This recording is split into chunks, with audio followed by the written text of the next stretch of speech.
No one ever said we were pretty. No. I think I'm pretty. You are pretty, oh so pretty. You can be the prettiest princess. I mean, you are a hunter. I mean, that is your entire self-identity is prettiness. So I get it. Pretty princess. And my hunter is a female, so ipso facto. The prettiest princess around. Absolutely. Welcome to Two Titans and a Hunter, a Destiny 2 podcast. Dedicated in bringing you all the latest information, news, and opinions. This is the best show for new and veteran guardians alike, where we share tips, tricks, and tools to help you succeed and enjoy playing even more. So with all that said, let me hand you over to your hosts, the Triumph Hunting Titan Nitedemon, the pink-panted pansy Peroty, and your Hunter Master Ranger, Mr. No One Respawns in Real Life! So yeah, welcome to our show. Greetings We and are salutations. Two Titans and Warlock? A pretty warlock boy? no, we do not speak its name because it gets upset and leaves us. So we'll just leave it as that. And a hunter, dude. Two Titans and a Dobby? If you dress up as a woman for Halloween, you are not a woman, right? I'm playing dress up. So you're a for wolf in season. sheep's clothing. I am nothing. I am a hunter You're that lost a nothingness. bet. And like hunters, I am honoring the bet, but I am still 100% a hunter. Okay. His pronouns are hunter and hunted. Hunter, huntee. Yeah. All that stuff. And no, the joke is not going to go away until the end of the season. That's the actual terms of the bet you didn't know you were making is Nightedemon's going to just rib you from now until May. Well, he can rip, but, don't mistake what I am for what you want me to be. Mhm. I do not identify as a Titan. I am not a Titan. I will never be a Titan. I just happen to have lost a playing bet. as a Titan, so you are a Titan-ish. I have lost a bet, and that is all there is to it. Also, legitimately, all the Titans in the chat so far, aka 2 so far, are both going robot. So, do you guys support the whole robot? Do you also want to be Gundams? Gundam-ish? They Gundam probably do. adjacent? No, you two. Me? Yeah. The chat is giving their feedback. What do you guys want? We wanted monsters. We wanted monsters last time that they gave us dinosaurs. Wasn't it Yeah. Monsters versus Dinosaurs? It was. It was. Yeah, so we wanted monsters last time. I'm sure we Which all was did. weird because you had the only good dinosaur outfit. Yeah. I'm really going to be honest. What I truly want is a way to put all of the armor on at one time. Give me the full armor set, and then let me apply the armor set all at once. Like I can put a shader on everything I'm wearing. Let me put the ornament on every single thing I'm wearing, so I don't have to go to 5 pieces of armor or 4 if I have an exotic on and apply them separately. That's what I really want. That's Well- Transmog 3.0. You can't have that yet. That's a long way down the line. Why would you want that though? Well, no, Because- like he's saying, because- like you automatically select and you go, I want this whole look to Yeah. come to Yeah. be Oh, there. to have the Like the options of shader. that. Yeah, Okay. you know why you Yeah. can just highlight one shader and go, color me all this color. Yeah, color me That's back. what he wants. That's what I want to Just be. I just give me want to Whole say, full set. yeah, I want to say, give me all the Gundam and put it all on, or for the ones that are 18 seasons old, I go, do I actually have all of these pieces? Because it's irritating to get 3/4 of the way through applying a certain ornament to yourself to find out you're missing the legs, or you're missing the arm, or you're missing something, and you're either too lazy to look up if it's available, or you're just like, well, no, I can't be bothered. Especially when it comes to some of the seasonal stuff, like the Christmassy outfits, where you have to go do missions to unlock the different tiers. And oops, you've only unlocked 3 of the good stuff. The other 2 look like crap. They stopped doing that. It's now just all Eververse. Yeah, it's all Eververse all the way down. But yeah, Which is why I've been saving my Bright Dust, because I know things like this come along and I go, I don't want to spend my real world money. I just want to spend my Bright Dust. So I'm hoarding my Bright Dust. You think they're gonna have it for Bright Dust? It's always for Bright Dust. It's always like something like 6,000 Bright Dust for the full set and 1,500 silver. But let's kick next week off in Destiny with telling you The Grandmaster Nightfalls are returning, Yes, which they just are. means that the difficulty is upped even more. Sometimes the Grandmasters are easy, sometimes they're not. And next week we are having the Scarlet Keep as the Nightfall, which is the ordeal. I'm not sure why they say it's the Scarlet Keep. I'm sure it was called the ordeal. Weren't they all used to called be, the ordeal? Like, wasn't that what just they called the I have Nightfalls no that idea. season? Because I feel like every week it was the ordeal, and the ordeal you were doing was whatever the Nightfall was. Because I think I made the same assumption. It was like, oh, this is called the ordeal strike or whatever, and it's like, no, it's. Then the next week it was also the ordeal. I'm like, I think Peroty is right. It might be like the armorer, the ordeal. You know, I think that might I be. mean, they are an ordeal. They're not wrong. Yeah, it probably could be, yeah. I don't know. I should get around to running a Nightfall one of these seasons, or some point this season. I know a guy who knows a guy. And if you like playing the Scarlet Keep over and over and over and over and over and over and over and over again, you can enjoy bonus rewards in the Vanguard ranks, or bonus ranks for Vanguard. So if you're trying to get the shotgun as the seasonal weapon and its ornament, next week would be a good one mean to the do. comedian? And sorry, No, the reckless endangerment. yes, Oh, okay. that's the one. Yeah, the ritual weapon. Yeah, the Out of ritual. our- Yeah. Our fantasy season one. So if you want that and the ornament, and you've got time to play, and let's face it, Nightfalls, sometimes they're a good place to get some exotics and some other rewards. So, and you get bonus ranks, so you might as well play that. You know, it's not going to be an easy one, so we're going to have to find you a guide for that. So as soon as there's a guide, I'll stick it in the links in the show notes. Well, they're not changing anything up, are they? The old guide should still be useful. Well, you say that the old guides, but the old guides go off of rocking what mods were available. Like, oh, you're right. You're right. I had my a bad. look Whole like different 6 season. months ago. Yeah, I think 6 months ago or a year ago when they did the Scarlet Yep. Keep guides, you had different mods. You have I mean, we've got Void 3.0 now, so there may be completely different loadouts that make it easier. Void 3.0, and we don't have linear fusion rifle mods, which was Squirrel! Titan jumps are ass. And you've Whatever. got a glaive you can use. You're using the wrong Titan jump. Yeah.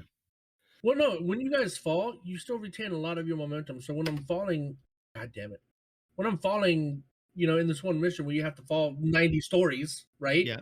Think At of what it point as in time do you get the jump so you don't breakneck yourself against some think of it pavement? as Iron Man. You are Iron Man, so you've got Mhm. like rocket boosters. So if you're boosted up, you cut it off as you're kind of going up. But if you know, like in the Vow Disciple, where you're falling down that one bit. That's in where that I'm at. Yeah. Yeah, if you're falling down there, you have to time it just right to push the boosters to slow you down. So you're Iron Man. You're just trying to slow down before you hit the ground. Yeah. I mean, the Nightfall itself, will be largely the same. The champions will probably be the same. Are they going to throw some Lucent Brood Hive in there too, because it is a Hive strike? Maybe. Possibly. I mean, look what they did with the one on the Tangled Shore. They put those mini screeds in, didn't they? That just exploded all sure over the did. place in the Grandmasters. So you never know what they're going to kind of add and go surprise. Ta-da! Look what we But if can you do. don't want to play that, you can earn bonus Gambit ranks. All right. And Gambit Labs invasion swaps are going to go live next week. So that's our What? first. This is our first Gambit Labs experiment, and it's an Invasion invasion swaps? swap. Yeah. I What the think hell? they detail that in the TWAB, so we'll go over that. Yep. Yep. they And sure do. if you don't want that, you can go into Crucible and play the shortest Crucible mode ever, and throw more grenades than Shax could ever ask for in Mayhem. Delightful! And Mayhem is just turning your supers up to 11. So just go in there with rock as much intellect as you can. Stick intellect mods on there because let's face it, if somebody's coming at you with a super, you're not going to survive. So you don't need anything else apart from intellect. 100%. Unless you're a hunter rocking the pole dancer, in which case you can reflect a lot of supers back. Unfortunately, Respawn will not be playing a hunter next week for Mayhem because it doesn't come under the remit of his bet. So I don't play sad Mayhem face emoji for him. First of all, don't play Mayhem anyway. Second of all, No, the term no. of the bet was I have to play Titan as long as there's something to do on the Titan. And then if I need to run the other two characters to do something, I can. No. And Yeah. Respawn, Go back and listen, buddy. Respawn, you need to set foot into Mayhem because you need to get your 50 Guardian kills to finish your Week 2 challenge. So if for no other reason, you should do that. Because 50 Guardian kills with a super in Mayhem will take you approximately 16 seconds. Well, maybe a bit more than 16 seconds. No, I timed it 16 seconds. Yeah. Okay, fair enough. Yeah, fair enough. Now there is some dead time between those, but it doesn't take long at all. Okay. Yeah, so you want your roaming supers to probably be your best. Your hammer throws, your Void 3.0 shield throws. Or just be that guy rocking a bubble, just because you can. I do like to throw things into the mix and rock a bubble with double suppressor grenades and just go to town and really upset people because they don't like it. And it is like a moth to a flame. They see a bubble and they go, "I must kill you in the bubble." But if you're not the one in the bubble and you've dropped it on your friend and run away, even more fun.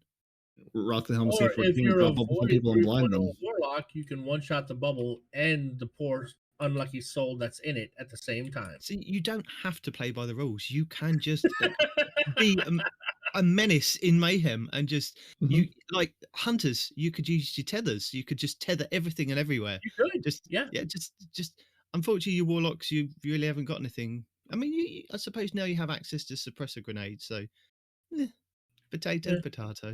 Totally throw a well down with some suppressor grenades and be like, "You can come into my well. You may not leave my well, but you can come in." Yeah, child of old gods and suppressors. Go and have some fun. Don't play by the rules. It's just fun. Oh, that's right. T-Rex wants to point out for the competition, epic fails is going to be pretty common inside of Mayhem. So get your clips ready, turn them in, guys, for the epic fail contest that we're hosting. You forgot. Well, now you started something. You might as well tell the people what this competition is and how do you enter.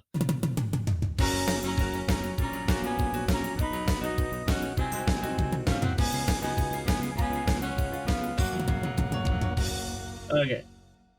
How do you enter? Well, we have multiple ways you can enter. All you got to do is get an epic fail clip. It doesn't necessarily have to be you in it. You could have recorded somebody else doing an epic fail, but it's an epic fail of some kind, right? And you can submit it to our email, to our Facebook, or whatever. You can even come into the Discord. There's a channel in there called Contest Submissions. You can also drop it in there with a title.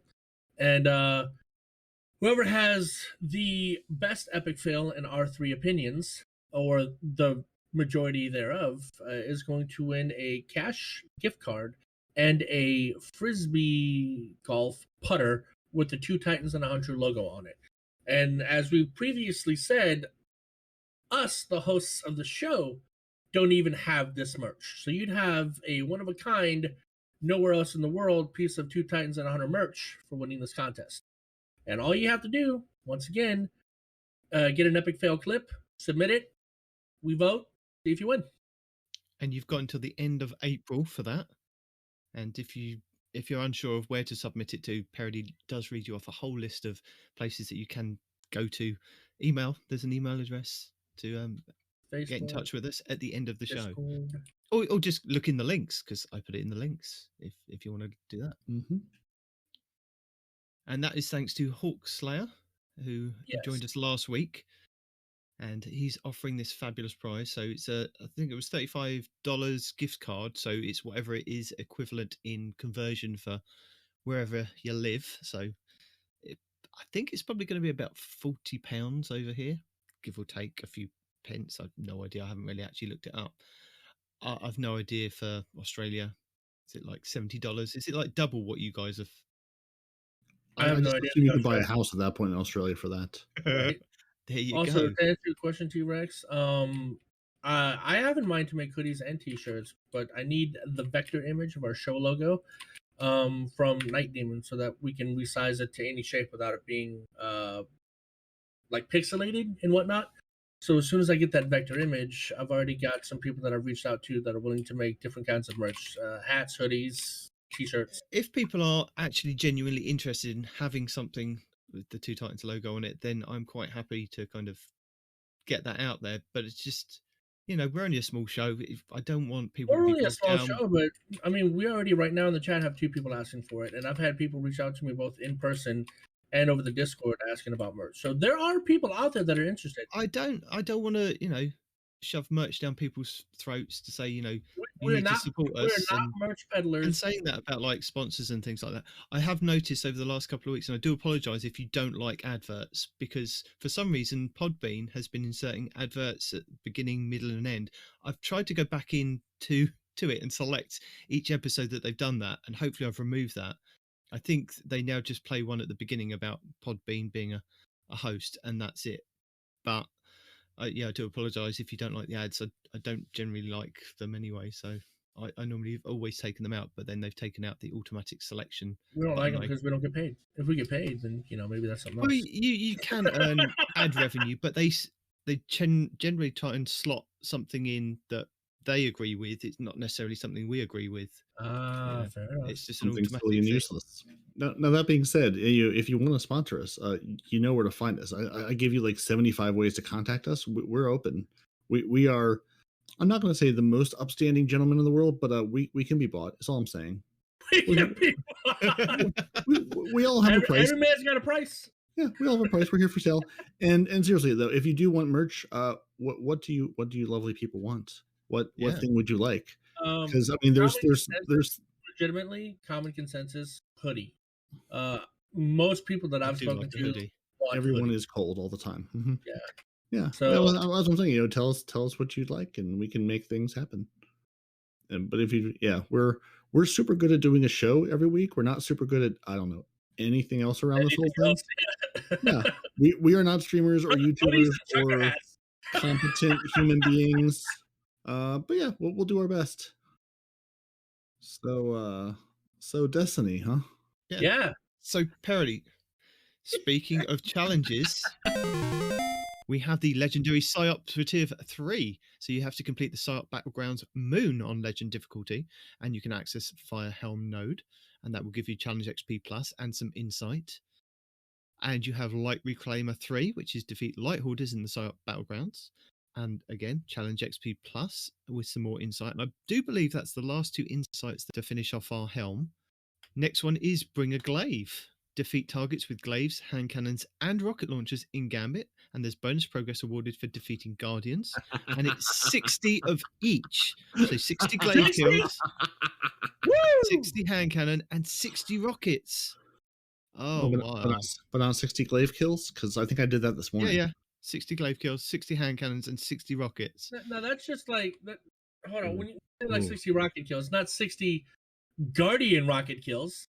No, but you get bonus progress awarded for defeating Guardians. So maybe it goes up if you defeat 6 Guardians, it counts as 10.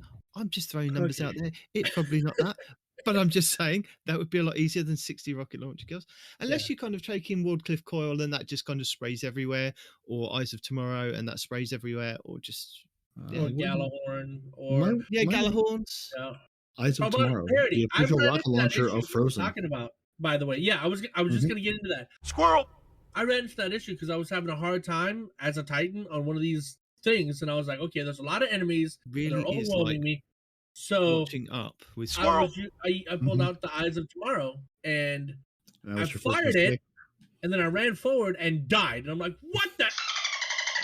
And I thought I killed myself with a rocket launcher, but it didn't say that. It said misadventure. And I was convinced I killed myself with a rocket, but didn't know how because I wasn't hiding behind cover or anything.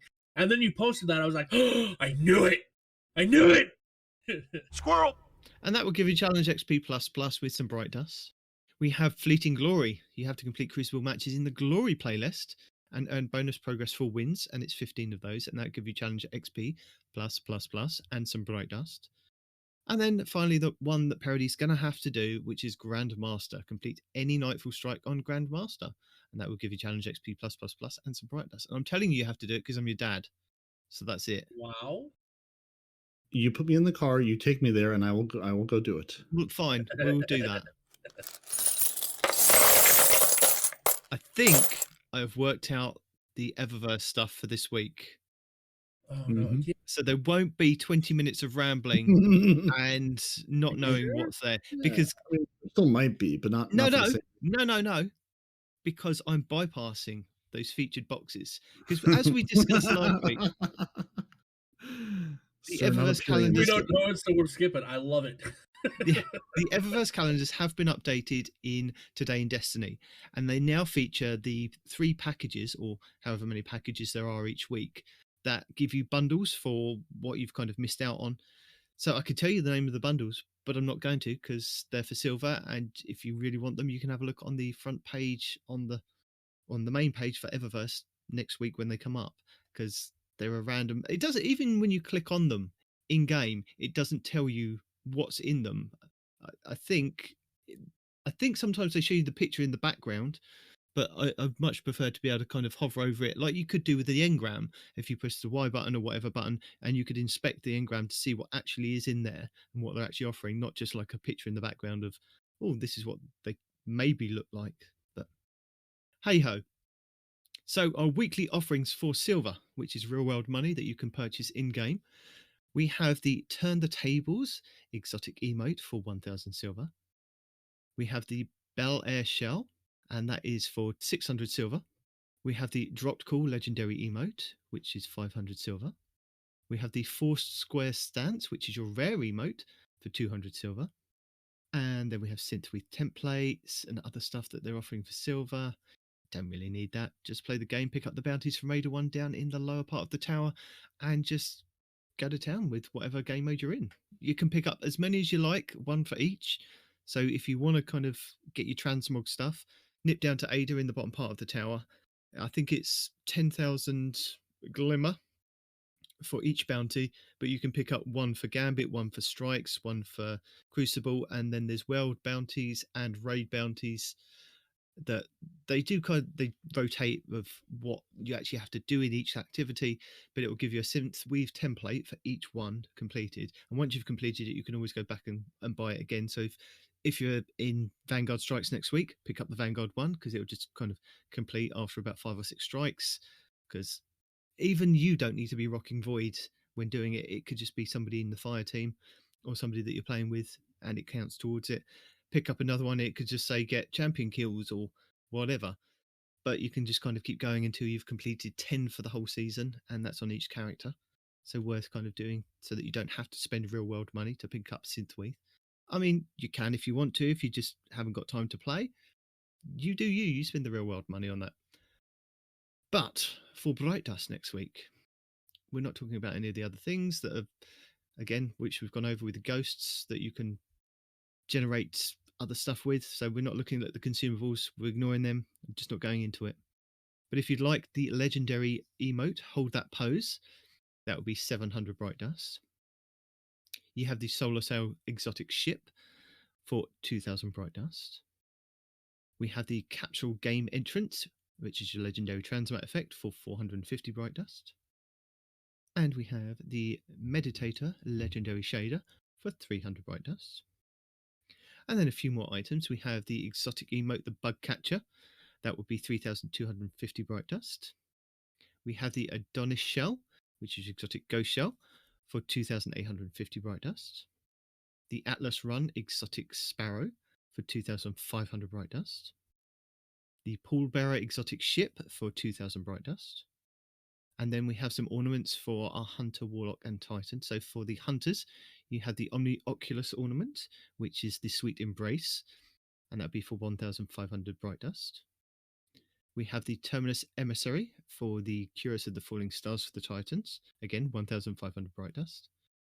And then for the ornament for the Warlocks, we have the Necrotic Grips one, which is the Nouvelle Filigree, for 1,500 Bright Dust. And then we have the weapon ornament for the Suros regime, the Standard Bearer, and that would be 1,250 Bright Dust.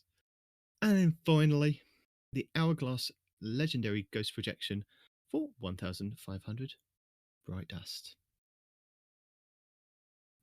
Are any of those things you're expecting to buy, or are you just holding your Bright Dust until you find the one true thing? I'm holding my Bright Dust so that I can buy the new ornaments that we're going to go over next in the TWAB for monsters or robots. Whichever one wins, I'll have to buy them, because that's what I used on my Bright Dust. But before we get to that, I'm going to tell you what lost sectors are available next week and what you can get in them and who's giving you a guide to help you out. Hello! So, Monday, the 4th of April, we have the Metamorphosis on the Throne World, giving you exotic helmets, and Abby Hour's got a guide for you for that.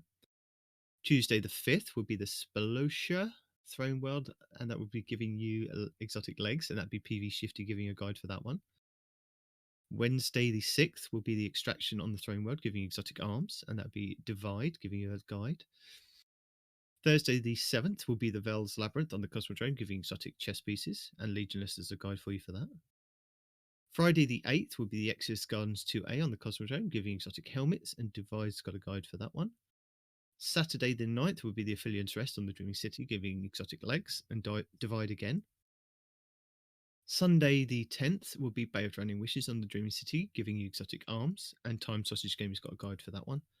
And then finally, back around to the following Monday, will be Chamber of Starlight on the Dreaming City, giving exotic chess pieces, and PV Shifty has a guide for you for that. So there you go. That's your Lost Sectors, your Eververse, and what's happening next week. Keeping you up to date with all the news. 2 Titans and a whatever he is. Hunter at heart. Maybe. Just Hunter. You said if I said if I said 3 Titans, you'd be out of here. So I'm not saying 3 Titans. I'm saying 2 Titans and a whatever. It is a Hunter. Because I have lost the bet does not change my identity. Might do next season if you lose the next one. Not even then. If I lose 2 bets in a row, that's still somebody that just lost 2 bets in a row. It's just a Hunter with a gambling problem. That's all it is. I mean, I think you just described a hunter, just period, full stop. I mean, yeah, but I'm bad at gambling, apparently. Well, Bungie's good at pushing out hotfixes because we have another one. For 4005, they put out on the 29th of March, and they did some things. You know, our Wellspring attack. Apparently, our Wellspring defend perfectly fine. Everyone's good there. And the Wellspring attack, though, they fixed an issue where players were being pulled into the boss arena during the encounter when pressed up against the Hive shield barriers. Also, an issue that if you joined the activity late, it would prevent you from the activity barriers from spawning, blocking further progress. So you can come late to the party, but then you get no party. There's also, they fixed an issue where the wizards carried objects that could be pushed to sink through the middle pillar, soft locking the instance. So the whole, your witch gets stuck in a box and then you're there forever. Nothing you can do.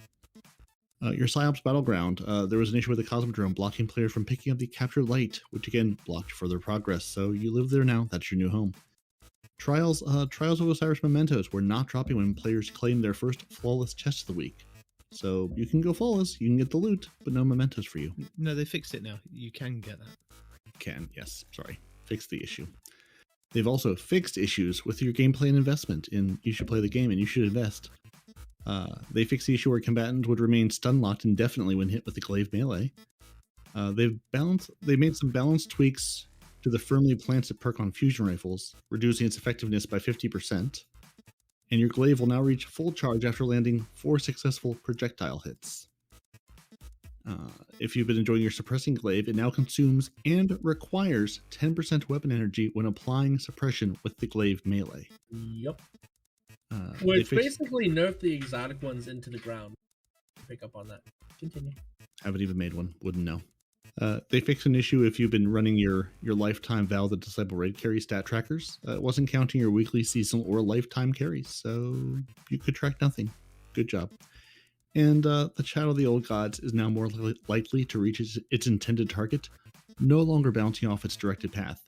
We are still proud of the child, even more so than we were last week. Good job, child. Well, for you warlocks out there, it says more likely, and the testing that I watched from Rick Kakis, it still has some tracking issues, but they have been lessened. Yeah, but is that user error? Is that not user error? I mean, yes and no. Yes and They're no. still proud of their child. They're still proud of their child. So look at that. We're only like half an hour into the show, and we're at This Week at Bungie for the 31st of March. Go us. I'm so proud of us. We haven't had a lot of waffle. There's no kind of arguing. We're here. This show could be over within the hour. And now That's that not you've why jinxed we're us, here. thank you, Durian. You know what? I've had something on my mind. I need to get off my chest. Squirrel! That's every week. No, go ahead. So Bungie, the first thing they put is, the first thing they say is this week at Bungie, it's Max versus Monsters Evolved, aka we gave you monsters once, you rejected the monsters. Now we're going to give them to you again. But before that, they put a big accolades trailer in here, and they also sent an email out this week if you're signed up for Bungie emails. Which, at this point, if you haven't linked your Bungie account to sign up for their emails, one, they'll give you free legendary engrams, and two, they'll send you all sorts of fun communications like you're going to need to participate in the voting and the polling for this upcoming Monsters versus Mechs. But they also sent an email out this week just telling you, hey, you've done cool things and you've unlocked triumphs, and it will tell you, hey, you've unlocked this like super cool long sleeve hoodie thing that they have in the store right now that I really want to buy, but it's getting towards spring and I'm having a hard time, justifying purchases of long sleeve things. You should come live in the UK. I should. All long sleeves are justified. Mm-hmm. I would do very well in the UK. You would. Not here in the swamps of the East. Although I'm not sure about the food portions. You guys have more food portions when you go to kind of anywhere. Believe me, we could do with less. And by Yeah, it's we, I fine. mean me. Mm-hmm. I could do with more. I think I should just do a swap with you guys. Yeah. You should come here. We could come there. I can always drop a couple pounds. It'd be great. Yeah. So Bungie put this trailer in the TWAB, and people were kind of like, you sort of spoiled the whole like campaign in the trailer. Like it's not totally obvious. If if you would watch this, you may not quite know what you're seeing. But our buddy Megamind is there right at the end with his buddies, the Dorito ships. I think their reasoning behind is it's like nearly every Destiny podcast I listened to a week after the story had dropped, everybody was spoiling it. Apart from us and Guardian Down and Guardian Hub that I know of, they didn't go their first show went straight into spoilers. I think we all kind of waited. I think we didn't really even discuss it that much. But I think Bungie's position is it's been out for a month or so. There you go. There's a trailer. So if you haven't played it, that's on you. What are you waiting for? We're going to spoil sort of the story for you. And honestly, if you just haven't watched on YouTube at this point, just go do that because, that's the best way to enjoy the story as a narrative, not through tiny clips. And then they just go on to say, Grandmaster, Gambit Labs, things they have coming up this week. But most importantly, Mechs versus Monsters. Is it important though?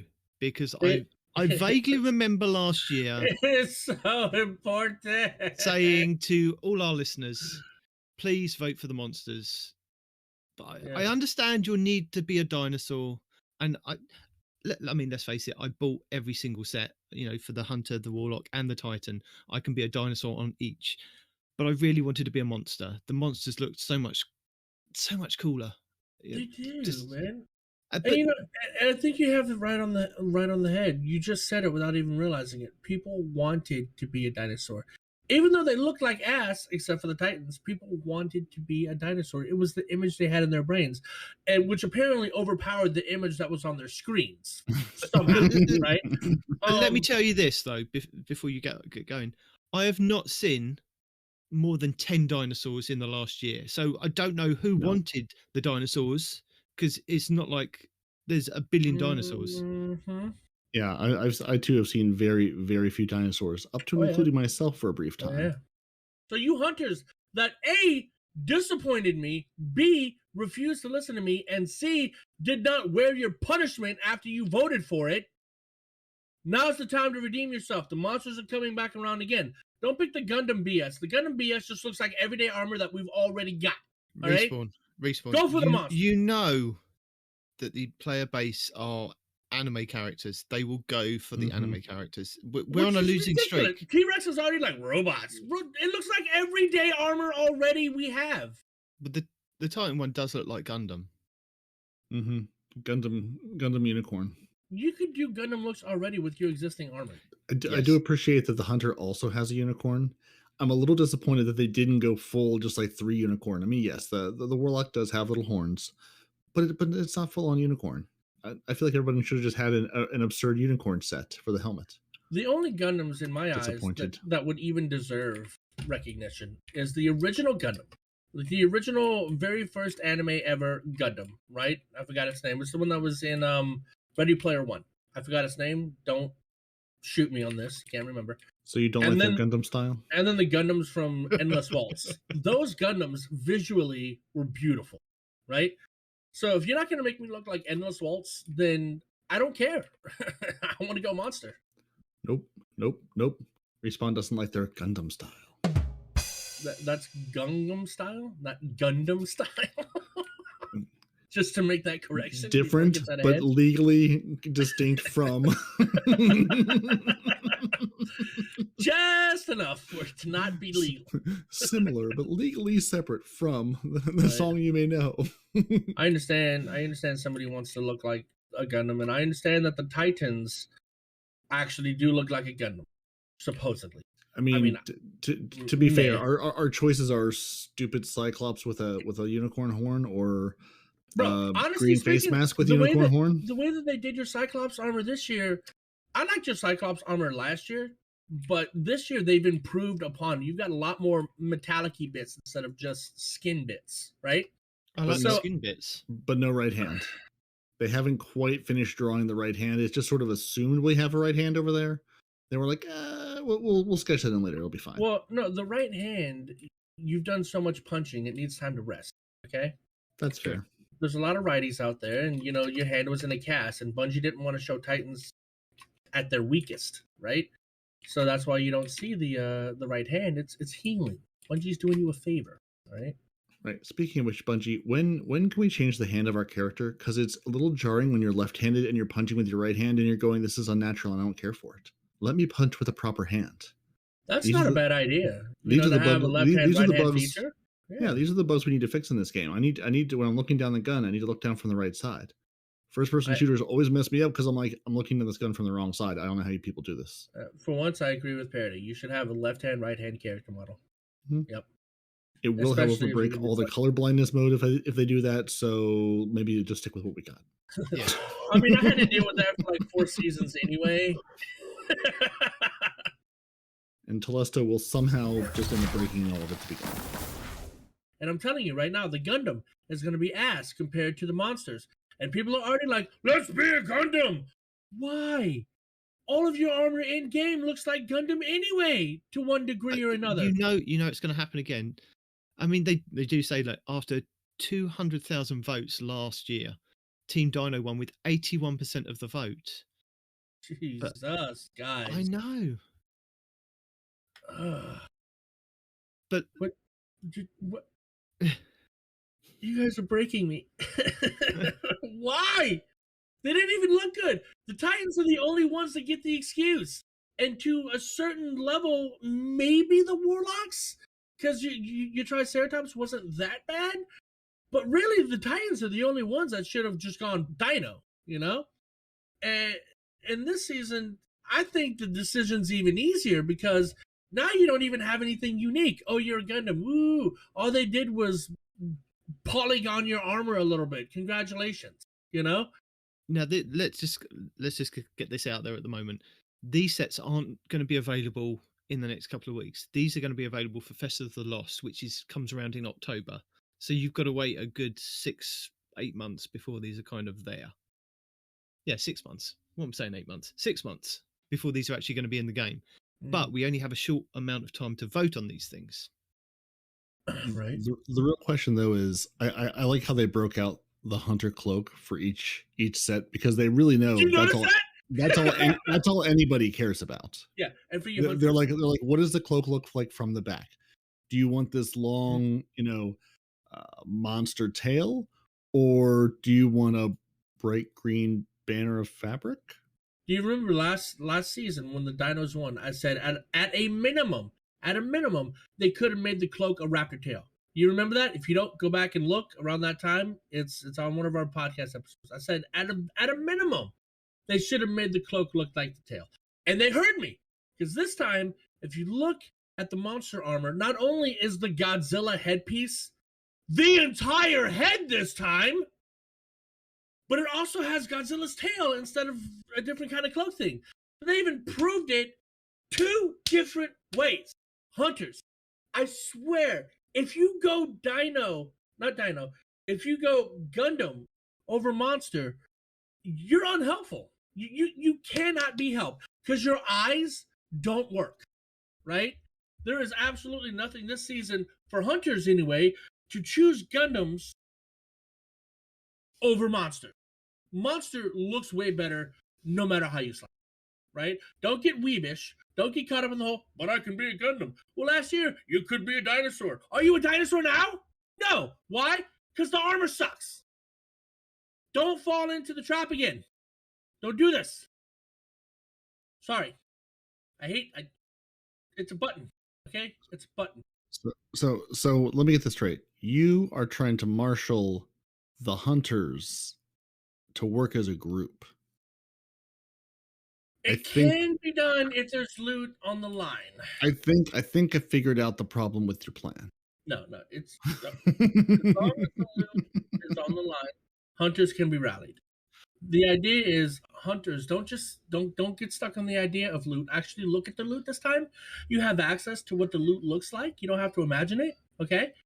Look at the loot and understand the loot is monster this season. Okay? The problem is at this point in time, I liked the monsters when they first put it out there last year. And they said, what do you want? Do you want monsters or dinos? I was like, monsters look amazing. And I was a bit unsure when I saw this picture, and I was thinking, the Titan one looks what the Titan one looks like, but the other two, I'm not sure.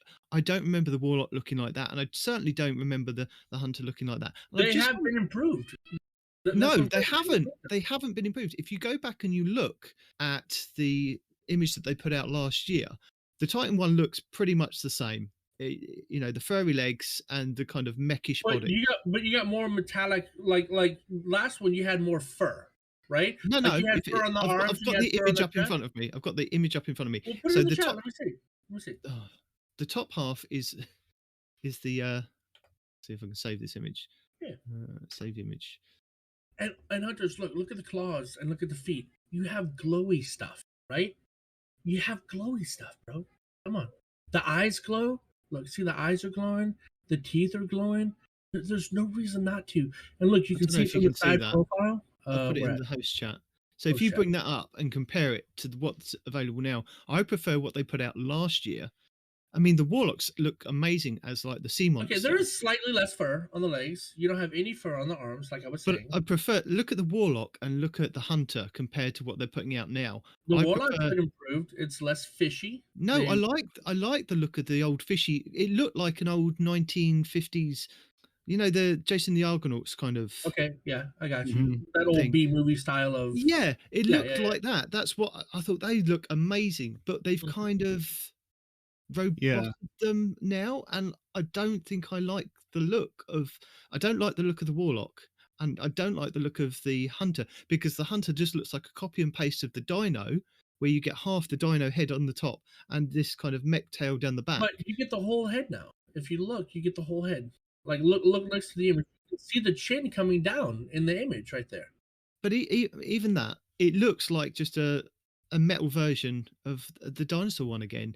Okay. And if you go back and you look, the monsters one, you look more monstery as a hunter. You've got this kind of crustacean on there, on the chest, on the shoulders, the legs. It looks like, and look at the feet. They look like proper nice claws. Whereas now you've got kind of these little glowing toenails. Why? Okay, I understand.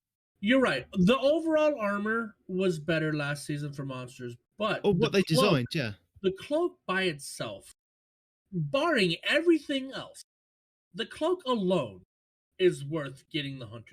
No. Yes. No, I don't. I disagree with you, because it's just. It's not what they put out there for monsters. This isn't the monsters that they put out. No, I'm not happy. This isn't the monsters that they told us we could have. They've robotized. They've metalliced the designs to be a monster. That's not a monster. I hear you. Yeah. No, you're right. You're right. I'm totally with you. In fact, I'm getting infuriated now looking at both pictures. The warlock especially had a whole like creature from the Black Lagoon. That looks like something with fins. Exactly. And this year it's like, it's like if you took that same creature and turned it into a put it in Pacific Rim and said, "You two climb inside and destroy a city with this." Yeah. It looks like a giant, kaiju now. It's not a proper like sea monster. It's No. just a big robot thing. And the Titan looks pretty much exactly the same, just as Jason and the Argonauts, goofy as he did. And the Hunter this season. You both. And the Hunter, they basically just like removed all the scales. They were like, "We'll give you a cool cloak, but we're taking all the scales off your monster, and now you're just like a metal suit with glow bluey fingernails and nails." Okay, They've they've unmonstered the Hunter entirely, other than giving you a cool cloak. Which, to be fair, if you're appealing to the Hunters, that's all you have to do. It is pretty dope. Say you got a cool cape. I mean, it's worth buying for the cape alone, because really that's all I want to do. You put it on, and that cape you could then hopefully play with something else for the rest of you. Because honestly, the rest of that Hunter does not read monster to me. No. You could put something on dinosaur, something, anything, and it'll probably look better just with that long scaly tail of a cape alone.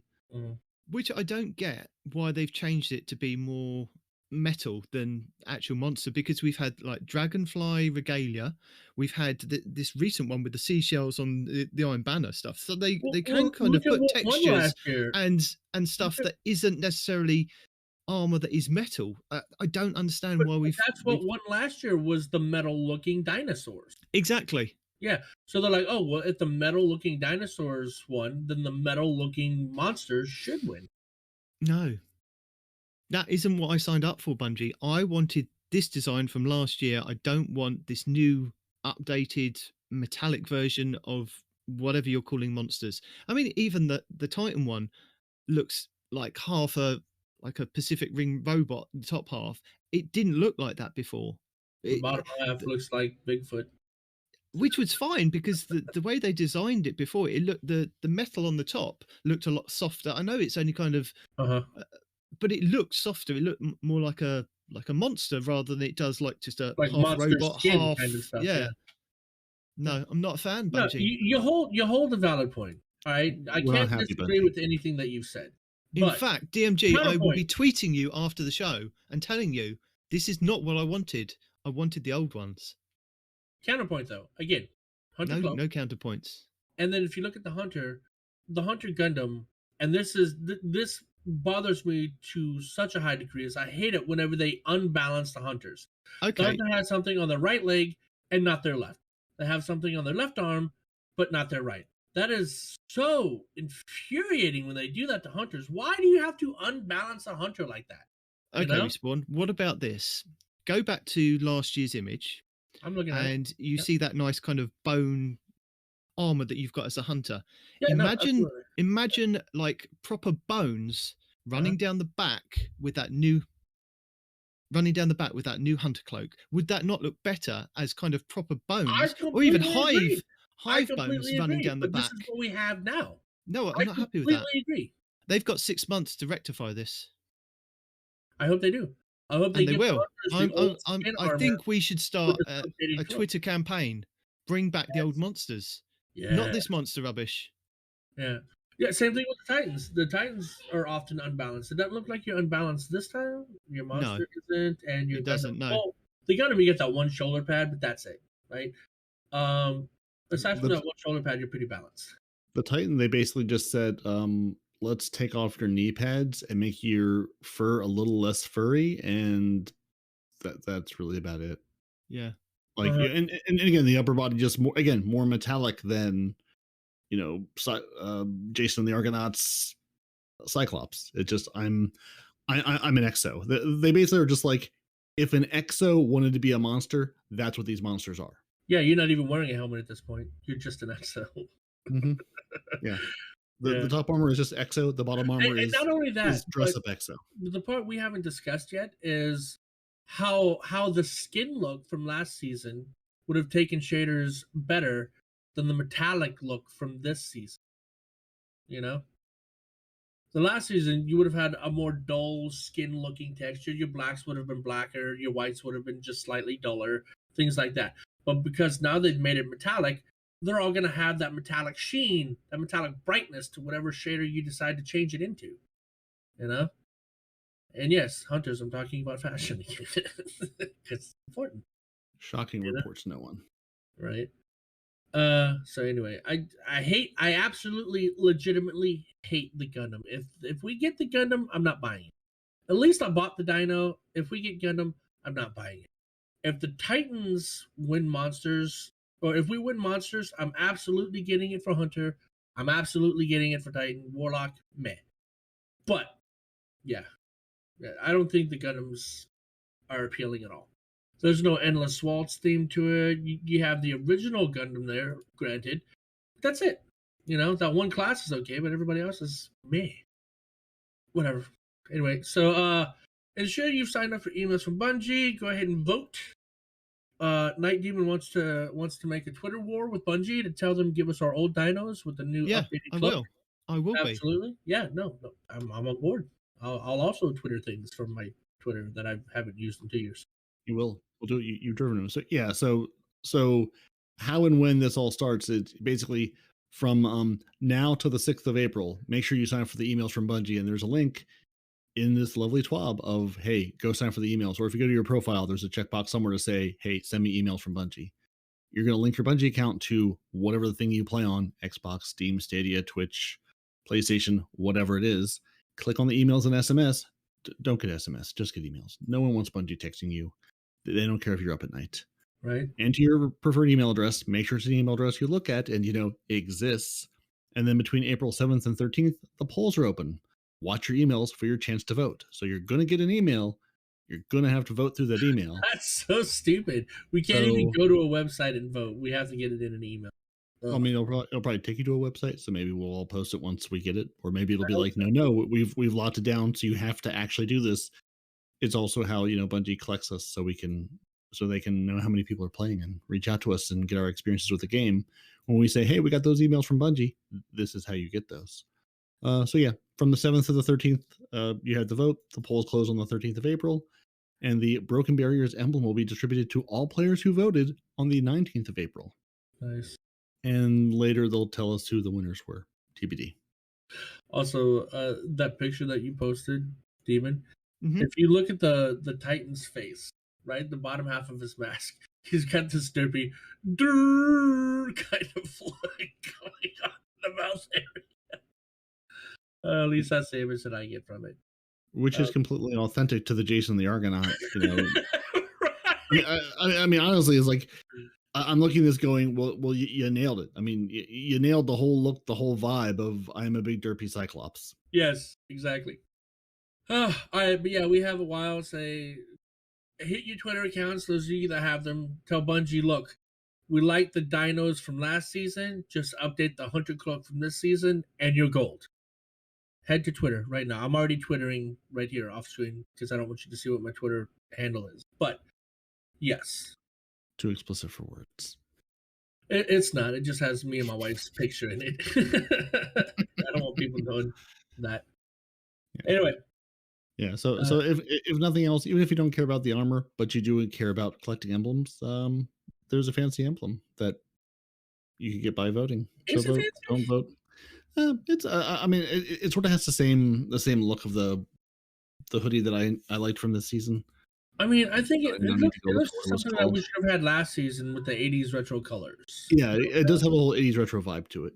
Yeah. I mean, to be fair, I'm never taking off the old Windows 95, your computer is broken blue screen emblem, the dress ticket or whatever. I'm never taking that one off. But if I were, this would be one I would consider. That's all I'm saying. You're just never taking. He's deleted the rest of his stuff. That's his.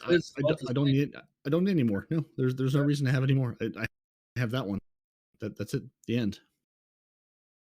And the shirt I keep is like operator long sleeve shirt, which again has this whole like 80s vibe and has a whole Scion head to it. It just looks really good. It's one of those, once you do the it basically go play the psionic, what is that thing called? The thing in the helm. Go talk to the table, play that a bunch. You'll earn PsyOps Battlegrounds. Thank you. PsyOps Battlegrounds. Words are hard.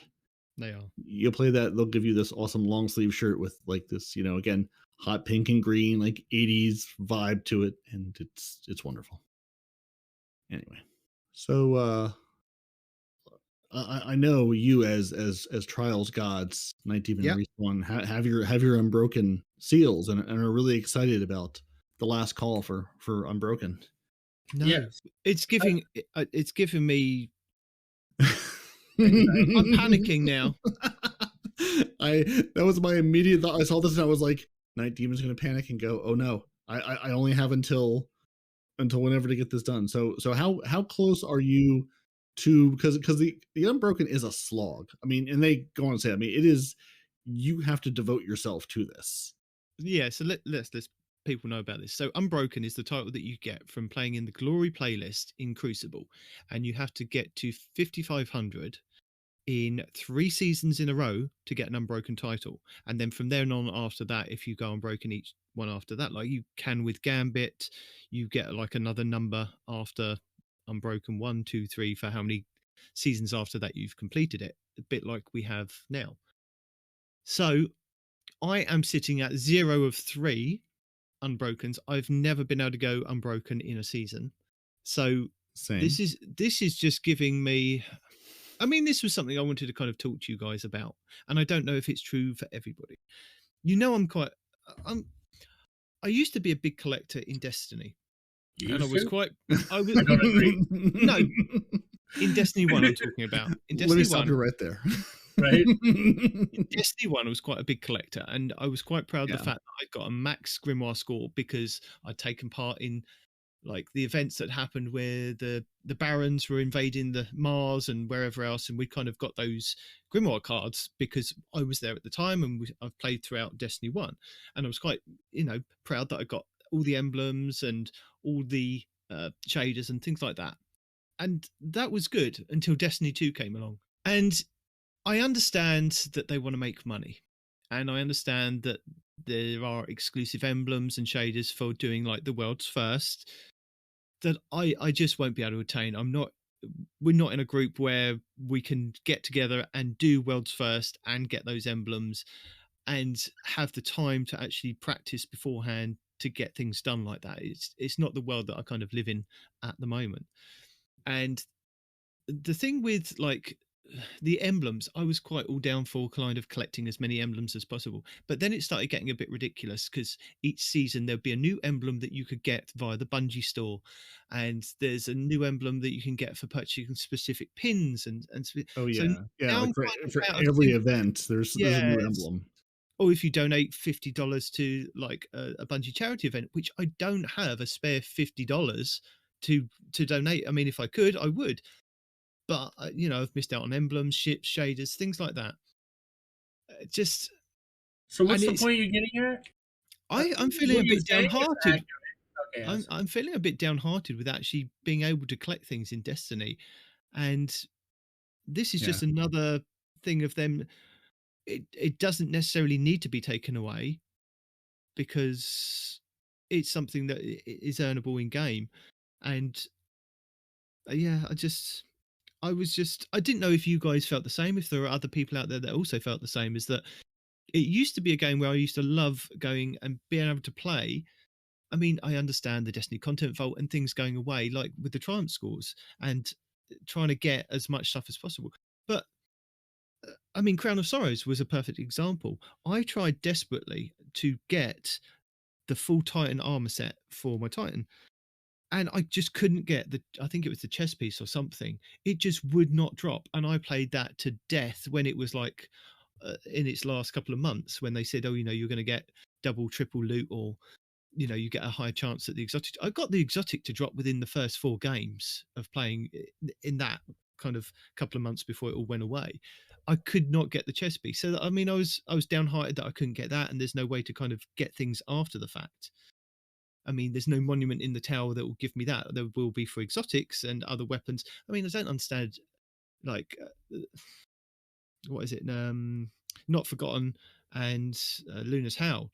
Those Mhm. guns you don't necessarily need, but they've put them in that Monument to Lost Light. If there was a way to get armor that you have lost out on, like, I remember Andy 13 in our clan, he was playing Crucible for I think it was the first couple of months of Destiny 2 to unlock specific ornaments, because that was the only way you could unlock ornaments to get for the Crucible gear, and you had to get something like 30 sniper rifle kills to unlock like the Hunter gauntlets and things like that. And I'd done some of them on my Titan, some of them on my Warlock, but you cannot now get those. They're not obtainable, and things like that where I've missed out because of just RNG or just the time frame for being able to get them in that season. It's kind of getting a bit disheartening for me, really. Yeah, yeah. Is it just me, or is it just it's it's become too much now for Destiny? I definitely, I'm not really the collector you are, and I know that's one of the things you enjoy is going and collecting all of the things. But it is a little exhausting with like every new offer that comes out, every new thing that comes out, there's a shader, there's an emblem, there's a something else. It just, and again, I understand what I signed up for. Like you said, I understand what Destiny is, I understand why we're here, I understand how the world works. But it's just sort of like and I'm feeling it a lot with this season, even just with the weapons and the weapon crafting. Yeah. The looter on the shooter part is just it's honestly, I'm playing Destiny this season like I play Borderlands. I get a gun, I pick it up, I change the gun, and I move on. I don't really have an attachment to any of the new weapons because they're just like I'm going to get 7,000 more of them. Like there's just no reason to keep any of them or to invest in any of them because they're all just ephemeral. Like this is the gun of the moment, and then I'll move on, and then this is the next gun of the moment. Like I'm sort of trying to keep track of like which ones are ones I need to be able to craft eventually. Yeah. But I'm definitely feeling just like I mean, for all the Bungie's like, oh, we're going to be more RPG, whatever. We're going to give you weapon crafting, but then you're also a looter shooter game with RNG and random drops. And it's just like the game is in a great place and I'm enjoying the heck out of it. But it's also in a weird spot in terms of the loot. And trying to keep up on any level of the, oh, that's a new thing that came out. I want that. Where do I get that? Like, honestly, I look at Eververse and I just go, like there's a couple things I'll buy, which I know I'll use. Honestly, at this point, and again, some of this come from being a veteran player with I have season upon season upon season of gear and stuff. I would really appreciate some quality of life changes more than I would appreciate just the endless flood of new things. No, again, for example. Yeah. Well, not even vaulted, but just great. You give me a trillion emblems. Can I organize them in some way? You give me a trillion shaders. I'm really tired of having to go to like the 9th page of shaders to find like the one or two I'm looking for, or if it reorganizes itself and now it's on page 6 all of a sudden, or just trying to find like let me search them. Let me give me better ways. You've given me a trillion trinkets to put on, but no good way to manage all of my trinkets, and that's so I just don't. My solution is just I just don't engage. That's part of why I'll stick with an armor set or a set of ornaments and never change them because I go. It's sort of arduous and kind of a pain in the butt to do, and there's no good way to do this. And I feel like we're at the point now where this game there should just be better ways to do some of this. Like this game is not new. We should have some quality of life. Like, and again, I understand the need to. There's always going to be more things. That's what this game is, and that's what the world is. Yeah. But they're also, I mean, it's like I need a balance. I need a balance pass of let me use the things I have because honestly, then I'll be more excited to earn new things, not just you have a pile of 100 shaders. Well, let's throw 5 or more shaders in that pile of 100 shaders. None of them are important. I don't care about any of them because I never see them. I don't care about them. Same thing with emblems. Same with a lot of the new weapons. It's just more stuff to manage. Like you've given me more assets to manage and no way to manage those assets.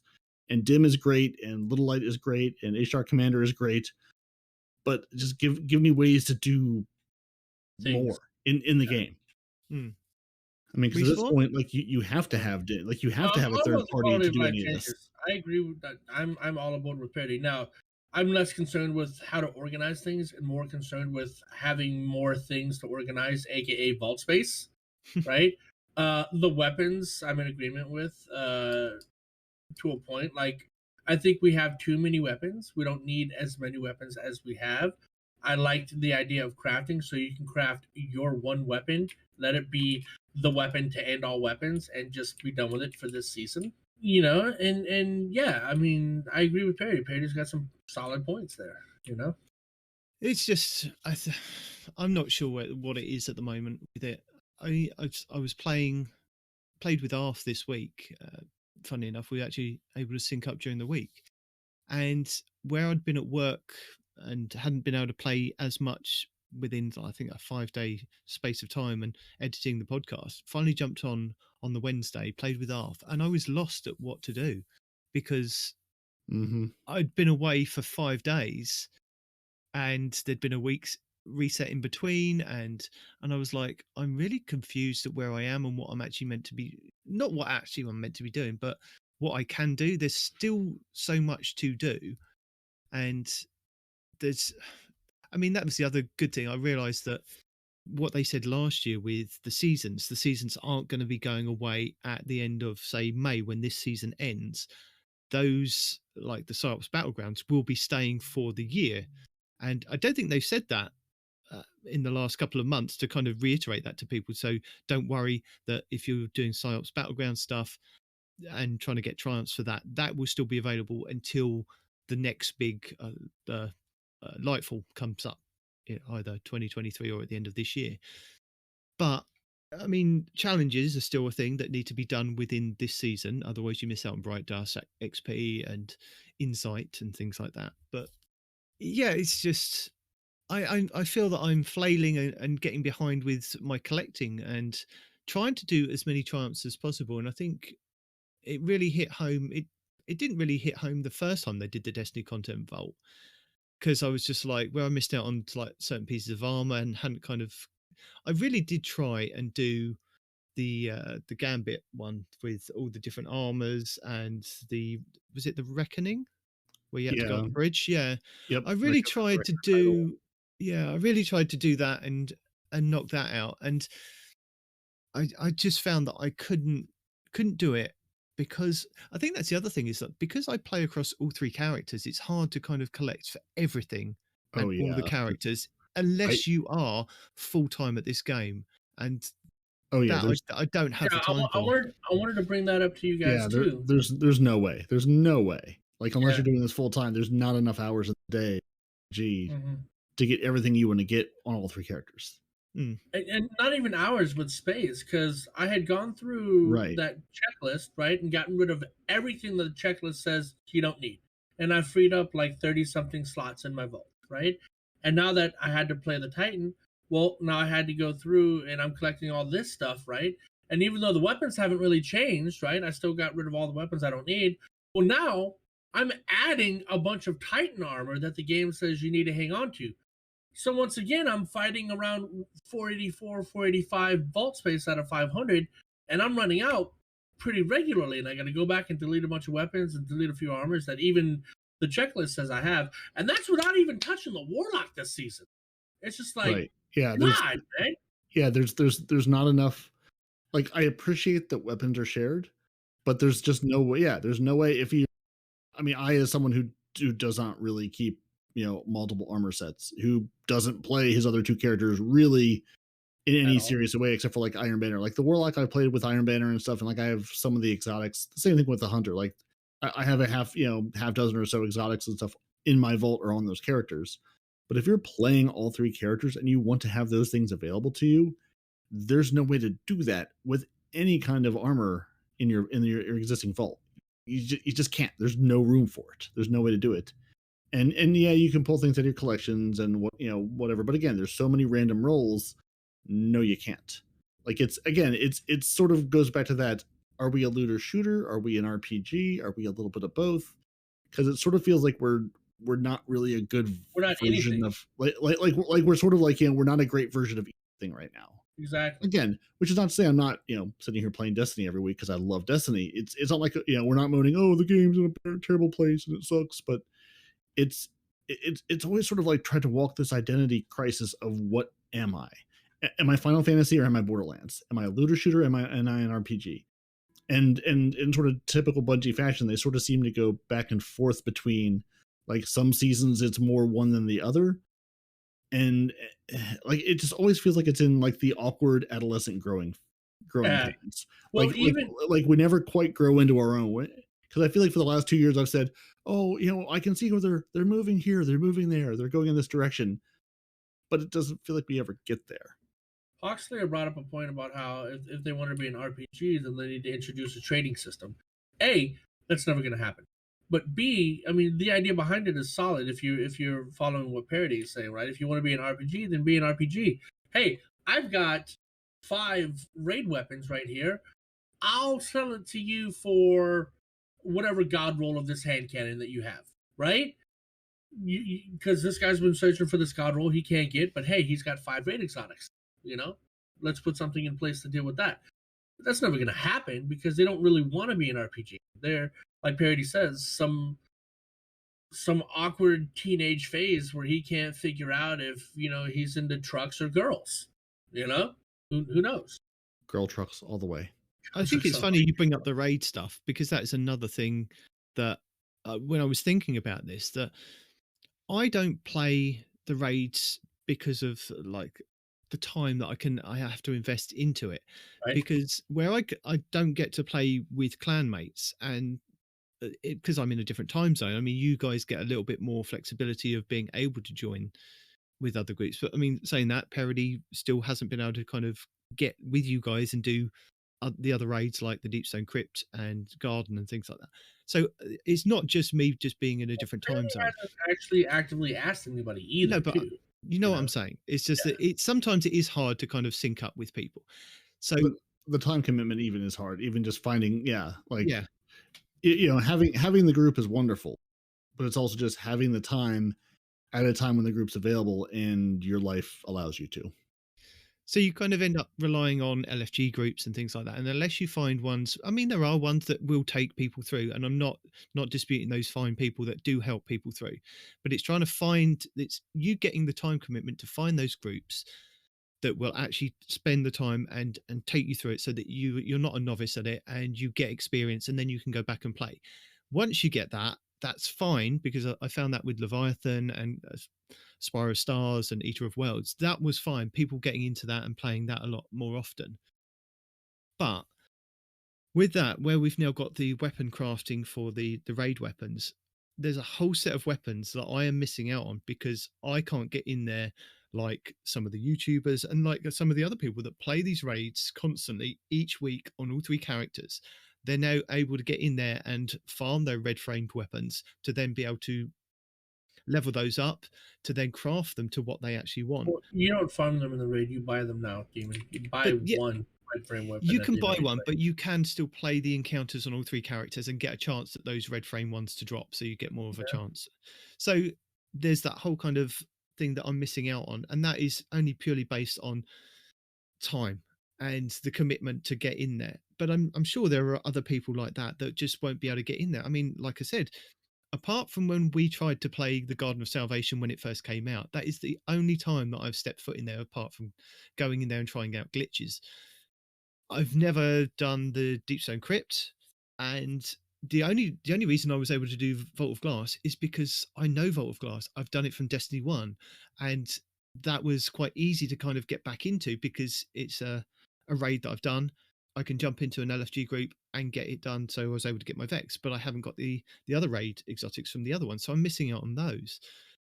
And I don't want it to kind of just turn into a moan from me saying that, there's just, I'm missing out on all these things. What are you trying to say, though? Like, we've heard you say that it's hard to get these exotics or whatever, but like, what? No, I'm not saying it's hard to get the exotics, but I think sometimes I saw a video this week, I think it was by Jarv, who did the Vow of the Disciple raid, but he did the what's the looking for the group thing that they've got. The guided games. That's it. The guided games. He did the guided games. That never works. Sorry. Exactly. It's still in its beta form, and this is something that was implemented, I think, within the first year of I think I read something that said it came out it launched in 2017 or 2018, and they've just never really touched it or mentioned it since. Nope. I mean, it sounds very similar to the labs that we've got going with Crucible, Trials, and now Gambit. If we stick a labs on it, if it's the same with Fortnite, if we stick a beta on it, is it really a finished game? just they seem to have put it there, and they seem to have attached it to each raid and gone, well, it's there. You kind of just deal with it, but there's no actual kind of you know what I mean, just like follow up on that. It's for people. unusable. It is. I think that's Giles' video. He basically said it was unusable. Yeah. I mean, he spent like 10 hours trying to get through. Oh yeah. I mean, I think a couple times, like I've just sort of like launched it, said, hey, let me do a guided game for whatever it done, whatever the current new raid was that people should be running, and like went to go do dishes and just like walked away because again, like, and that's the thing, like you sort of go into that queue, you have to sit there in that queue, the looking for people evaluating guardians, while you can't go you can't go play the game. You have to press the A button to agree to the terms of service. Yeah. Well, right. Well, even then, once you do that, you then have to wait for it to find you a group. I have never had it. No, again, I don't try it that often because it's pointless. But the couple times I've tried it, like I'll sit down and like walk away for 20, 30 minutes, and I come back and it's like 1 of 6. There's nobody out there. Like no one is using this feature. And I mean, it'd be one thing if you could do, like other games have mechanics of, hey, like I'm going to go do this player dungeon. Let me go and, say, hey, I want to do this dungeon. And then, sort of as it finds a group, have a little counter pop up, be like, oh, hey, we found the 6 people or 10 people, whatever we need. Let's launch you in. Like, it'd be one thing if I could say, hey, sort of like, queue me up of, hey, I'm interested to run this raid, but now let me go play the game. And then when you find enough people, then, let me know, hey, we found 6 people, we're going to bring you together in 2 minutes or whatever, so you can sort yourselves out. It's like you added it to the game to hit a checkbox somewhere and then just have never touched it. So it's just like, why? Well, like, why would they? The box has been checked, Peroty. They don't need to do anything anymore. Right? Yeah, we brought it there, but why? I think boiling it down is that they've got things in the game like that they're not kind of utilizing and making more of a feature to help people get through raids, so that people that don't have the time to set up LFGs or hope and pray that an LFG will get them through it, they've got something built into the game that they're not actually progressing on. The things with the emblems, the shaders, the ships, the sparrows, just all of that stuff, I feel as a collector needs to be condensed down. And the amount of times that they offer like a different emblem for buying such and such in store should really just stop, because it, for somebody that was obsessed with collecting everything to do with the game in the game, it's really disheartening that I cannot, unless I actually spend real world money, to get those items. And I understand about the raids first. That's absolutely fine. I know unless I actually put the effort in to try and do those things, I'm not going to be able to get those. And the things with armors and, well, yeah, specifically armors, I guess, and things that I've missed out on through playing the game and just the RNG of it not having to be dropped. Maybe the Monument to Lost Light can give people that have actually participated in that activity the chance to repurchase those. So the armor pieces that I'm missing from Crown of Sorrow, and I believe I was missing one from each one. If I just got the chest piece from the Titan, I would have had the full set to unlock the badge in my Triumph section to say that I'd kind of completed that. But as I said, down to the time commitments, I wasn't able to fully go into that and go, I'm just going to play this non-stop until I get it. I did it as much as I could for when I could. And I think that's the thing, is just there's so many ghosts every season, there's so many sparrows, there's so many ships, and I understand the different designs for them, but you very rarely see a wide plethora of sparrows, of ships, you of only emblems. see the one, and that's the raid one from 2 seasons ago. Yeah, I mean, I think they've diluted the pool so much that there's no prestige that goes along with having those things. I mean, that's why I still rock the ship, the ghost shell, the emblem from the Niobe Labs thing, because that was a set that I was really proud at. That I got the ship from doing, I think, so many forges. I got the ghost shell from actually doing the Niobe Labs hidden investigation thing. I got, and I think the emblem as well. I think that was it. Ships, yeah, and the sparrow from doing the Scourge of the Past raid. So you got those things. That was good because that was like a collection, and I'm able to put the whole full set on and wear it proud. Whereas now you kind of, there's so many different things. It's just like, yeah. And Well, there's I so don't many I don't things that they agree with the take whole out of the sparrow game. thing because, like you said, there's only really two sparrows people rock, and that's the one from the raid, like you said, always on time. And then there's another one that came after the fact that has the same perk as the always on time. And if you don't know, the always on time is a sparrow that has a perk that says you're less likely to be shot by enemies while riding the sparrow, right? Oh, Um, they did one that was available. I think it was one of the like holiday events, and it was the Void something. Let me The just. void, Yeah. the void streak. That's it. The Yeah. EV37 Void Streak. Yeah, So yeah, enemies are less aggressive towards you while you're riding this sparrow. I mean, Christmas time, I see some of the Christmas sparrows. I've seen a lot of the spiders with the the 8 legs. Mhm. Yeah, it's just there's no prestige in actually having these things. I mean, for a time, I mean, not so much at the moment. The Zer ship, because that was the thing to get last the season. rock and with the rock. Yeah, Yeah, it's sort of the problem with the looter shooter of there's so many things, unless it's someone else looking for that particular thing you have, nobody knows where any of these come from. Nobody knows what they're from or what they signify or anything. Again, it's a looter shooter, and you're trying to add prestige to a win on a slot machine. And yeah, I mean, maybe I like I that. mean, I like that. I mean, like now there are some things where, like, yeah, like your Iron Bird and like your Niobe Labs, like, yeah, it was, there are absolutely some, like, you had to be their wins and you had to do certain things, like you actually had to do this list of accomplishments to get this thing, but so many of them are just play this content over and over again and get lucky. Like yeah, to Nightedemon's point, you can get 50 raid, how many raid clears you have, 20, 30, 50 raid clears, which should be more than enough to get a full set of, everything that Armor, raid has weapon, to offer, everything. and you Yeah. just cannot get one last piece of it. And there's nothing you can do, to fix that. All you can do is keep trying. yeah. Which is, I mean, again, that's what a looter shooter is, but it's like, yeah, it just, I don't know. But like I said, if you've participated in that event if you've participated in that event, surely there should be somewhere like that Monument to Lost Light that you should be able to go, and it gives you a list of all the things that you weren't able to get in the game at that point, but because you were there at that time for, say, like raid tokens or what, put another, I mean, Right. thing in the give, game to say give us another currency. currency. Give me another currency. Yeah. Bungie loves their Oh currencies. yeah. If we get another currency, that's what we need. Oh yeah. You've done this so many times, or just assign it to something.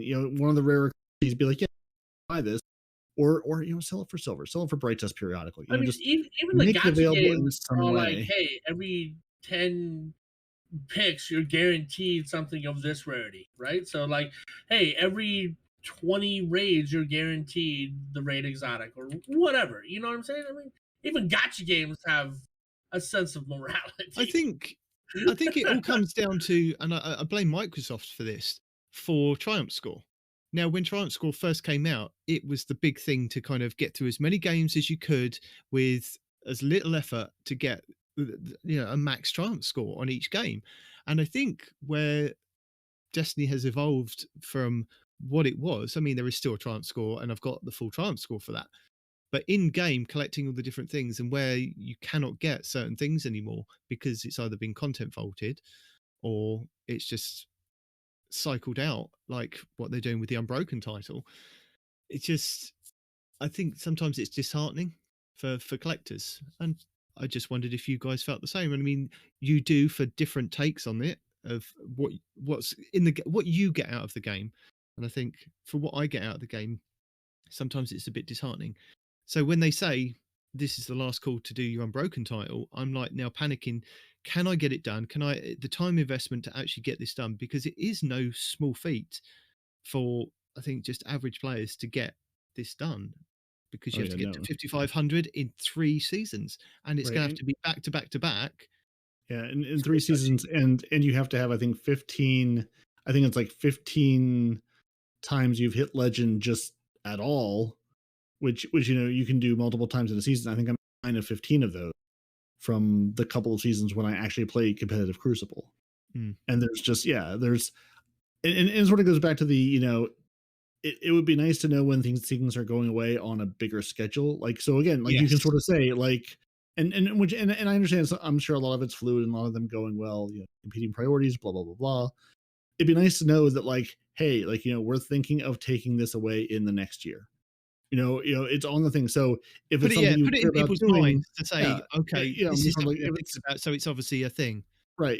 Yeah. I mean, again, it's nice to have the notice. It's better than them, turning on the game tomorrow and them going, oh, by the way, we've taken and broken out because blah blah blah blah. It's time to go, and you're like, oh well, I was gonna try to spend this season next getting that title finally, or finishing the last accomplishment requirement. Which again, it's just that balance of yes, I know you can't tell us like in detail everything, but it'd be nice to know just like big picture, what are your plans for these things? Or just say, hey, like, the next thing on the horizon is we're going to be Crucible titles. So if there's a title you've been waiting to get, or, it keeps saying, oh, I'll get around to it. Now is maybe the time to start thinking about that. Or conversely, hey, we're going to change this up. So if you can't get it and you've been wanting to, now is the time to go, hey, take another look at this after season redacted and go say, hey, maybe now's my time to go. Maybe now's my time to go flawless. Maybe now's my time to go get the Conqueror. Whatever it is, hey, we're going to change this thing up. So if you've not been able to do this in the past, maybe now is the time to do it. Or at least, give it another look. I mean, for example, last season where we had, I think it was like 6 months, then would have probably been the best time to say, hey, we may be looking at this for season after season Right. 19. So if you want to start try and do it now to see how quickly you can get to glory rank, whatever, and then that way you've got like the next 3 seasons to get at least 2 of them done. If they'd kind of given us that, there would have been not so much of a panic for me anyway. Thinking about this, maybe I'm over dramatizing these things. But this is. I should be thinking about real world stuff, but in game, this is what I'm thinking. Like I'm panicking that I want to get it, but is it something that's going to be obtainable? Because let's face it, we're halfway through this season now, and now they're telling us this. Yep. And this is not the real world podcast. This is where we panic about Destiny things. Yes, not where it we is. panic Yes, about real world things. this is where we escape real world. Yes, but it's giving me heart palpitations thinking about it in Destiny world. Yeah, I did. And again, yeah. Looking at this from your collector perspective, I saw this and I was team is going to, because this is also one of those I've had. I have lots of things on the back burner on my brain, and I go, maybe I'll eventually like sit down and try to work my way. Because again, it's one of those titles. Like I've got like 8 of the 10. I've had like 8 of the 10 requirements done for the last 2 years. It's just the other ones are go get to legend every season. And again, without the chase of go get to legend and receive this weapon for it, there's wasn't a reason for me to do it. Like I play a ton of Crucible, but I don't play in the one particular playlist I have to play in to make this happen. Like if it were accruing, I mean, and I guess we should eventually touch on what they're doing here at some point. But like I play a bunch of trials just again, so because I now have a bar I can spin around and get ranks on. I have to go into one particular playlist that is just not very interesting to go into over and over again to earn this one particular thing to get this up. It's like, I'm sorry, it's boring. There are a lot of things I will play over and over again, but the same exact game mode is not one of those things. Right, and somebody brought up like the prestige system in COD. Depending on the COD version you're talking about, the prestige system had rewards to go with it. You'd get like a gold weapon skin or a unique emblem that nobody else could get if they got that high or something. You had something to obtain. Right. So, there's no chase there. Yeah, without anything to chase other than go spin this bar around and then go spin it around 6 more times. It's like, well, why? RNG gives you something that you want. Right. Yeah. Oh, you'll get a bunch of loot. Yeah, and I'll delete 99% of it. Right. Yeah. Oh, the I cannot even tell you the number of things I've deleted this season. It's like, here's your 90th version of this. I'm like, I don't care. I don't care if it's a god roll. I have one of these that I like, and life is too short to try to figure out if this one with slightly different perks that I don't quite understand is better or not. So yeah, as Peroty said, the dev team are changing it up, and they do explain that for season 19 release, they are taking a pass on the glory and how players engage with it in the Crucible. So, what playlist offers glory? How do players earn it? What does Become Legend look like? Well, we can't answer any of these questions just yet. We Or want to at all. plant, we want to plant a flag in the sand for the time frame. As part of our update for Glory, the Unbroken Seal and title will be retired due to multiple season requirements of Glory reach Legend in 3 seasons in a row. So, Season 16, i.e., right now, would be the last season for players to start their journey to Unbroken. As such, we wanted to keep players informed of our plans. Currently, the Unbroken Seal requirements are significantly more time consuming than any other seal, and we would like to bring it into line with the other seals. Players who attain the seal prior to its retirement will still be able to display it, including gilding counts. So, yeah, that's if you. That gilding is like a prestige from COD, but you don't get anything from it. You don't get anything. You get the numbers after the end. Yeah, you get a number. Yay! Which is why they changed it. I understand why they're trying to change it. That's fine. Yeah. But more time would have been better than halfway through this season going, you've got this season to start. What are you doing for the next month and a half? Playing a lot of one particular Crucible playlist, and that's it. Yeah, like at least with COD, like me and all my brothers played COD, right? And then a lot of my friends did back in the day, and we'd be like, "What prestige are you?" "Oh, I'm only 27, or I'm only prestige for level 28." Ha! Get on my level, right? And then it was a thing. It was something to obtain, Right. and if Yeah, it there's wasn't something to assigned to chase. you had bragging rights. It's like, bro, do you even play COD? Like, what the hell, you know? Yeah. But you don't see that happening with these gilded titles. They're like, oh yeah, what's your gilded title on your raid prestige? You 4? don't. Yeah, you don't see that. Yeah. Right. It's not a thing, you know. Yeah. Well, and that's the thing. The fact that you can do it once a season, it's like, well, how many? It's basically how long have you had this, and have you played enough of this activity each season to do it? Right. Like one thing I enjoy doing is gilding my Dredgen seal every season, because one, I enjoy playing a lot of Gambit, and two, it's just, again, it's something to chase. It's a little meta game I can play and go, okay, I'm going to play a ton of Gambit. What else can I go do to get something else out of it? Again, Am I getting anything for gilding it? No. Am I getting a little number? Sure. Do I care about the number? Not really. It's just the thing I have to go chase because it's something I enjoy doing, and isn't a go beat your head against this particular wall forever for something that you don't really care about. Right. And then like you have like, if I see Dredgen, I know what he's had to go through. I'm like, oh, all right, Dredgen, let's go. Or if I see Cartographer, I know what he's had to do to go through that, right? But if you see Dredgen, not Prestige, Dredgen, Dredgen Prestige like 2 next to it or whatever. It's just like, okay, you've still gone Dredgen. Cool. Yeah. Yeah, you did this, and then you did a subset of things the next season to also be that again. Yeah. So basically, in short terms, they have another title coming for the Crucible. We know you're howling for a bit more information, but expect additional details on that when we get closer to the next season. Now, I would have, like you were saying, if the Glory rank would have included, say, Iron Banner and Trials wins as well, that would have been quite interesting. Maybe that's something that they are looking at. I'd have really liked an Iron Banner kind of thing to be doing, but that's obviously going to be coming next season when they change Iron Banner up. And don't forget, when Iron Banner does come up, spend those tokens. Yep, spend your tokens this season, because they're going away at the end of the season, and then you'll be sad because you will not be able to spend your tokens that you've hoarded or not hoarded. I told you were hoarding it. You guys are like, no, collecting. No, hoarded. I'm right. No, it's absolutely hoarding them until something is worth buying, or it says we're taking them out of the game. That's what I've done with all the tokens, the Vanguard, the Gunsmith. I hoard them until you give me something I want. You give me something I want, I'm not giving you the money. Play some Crucible, get that done. If you're going to get that done, like me. Or not. I don't care what you do.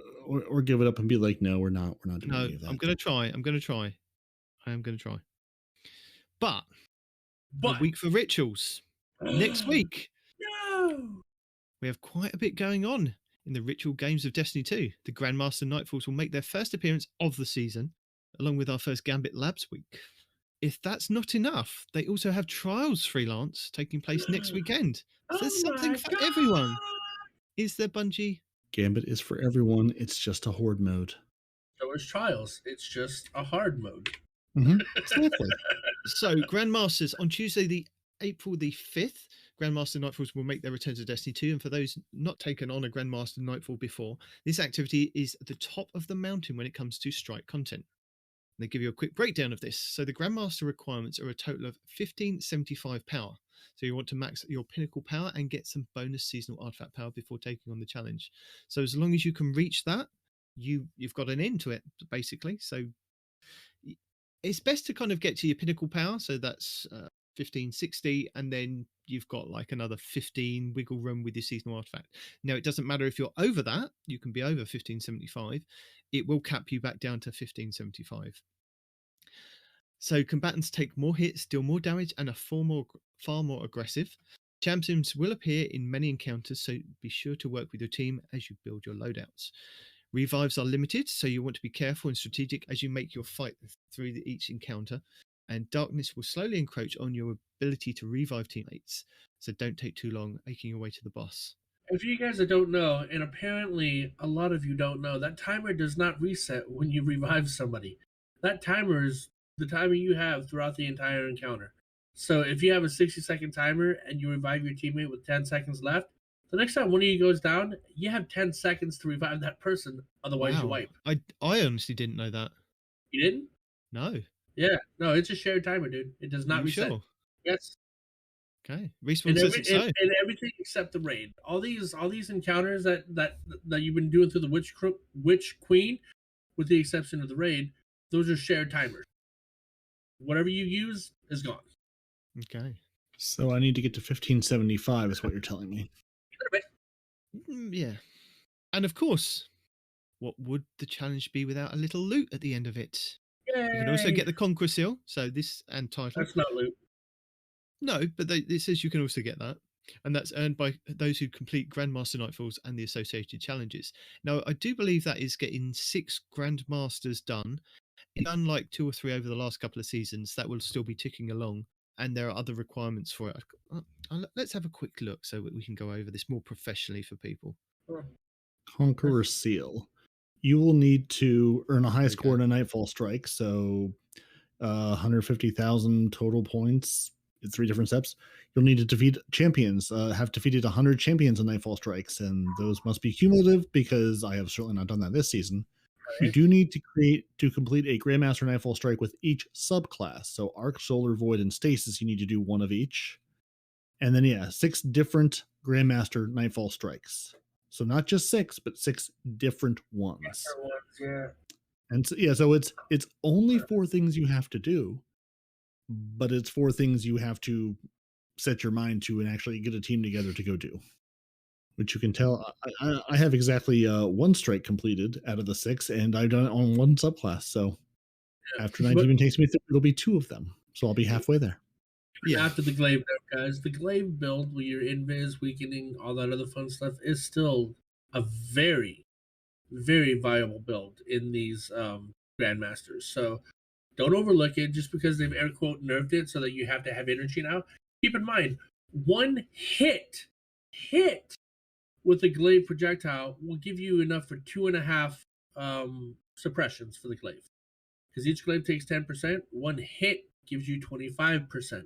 So you can also just max it out at 4 hits, and that way you have 10 suppressions before you have to reload your suppression, right? So it is still an incredibly viable build even after the nerf.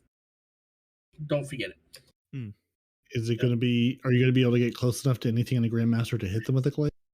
Hunters have permanent invis, so yeah. Because once you start hitting them and they can see you, are you going to be able to live long enough once you start hitting the thing with the glaive? Bungie has fixed where they fight back, but Bungie still hasn't fixed where as long as you keep hitting them with the glaive, you stay invis. So even if they fight back, you're still invis as long as you still keep that guy, right? Now, if you're not invis and you're trying to take him out, he's going to hit you. So go invis, run up, start stabbing with the glaive. That way you can stay invis. Very good. Also, as a reminder, if you're gilding your Conqueror Seal, which means you've already done your Conqueror Seal, all Nightfalls will be immediately available to complete with no waiting until the end of the season. So there'll be a drop-down node on the Grandmasters that you can select and get that done. And that's for everybody, not just people that have the title, right? No, it's only for people that have the Conqueror title. That node Yeah. comes. The node that you're talking about for us peasants that haven't done it yet will come towards the end of the season. Or it won't because it didn't come for me last season at all.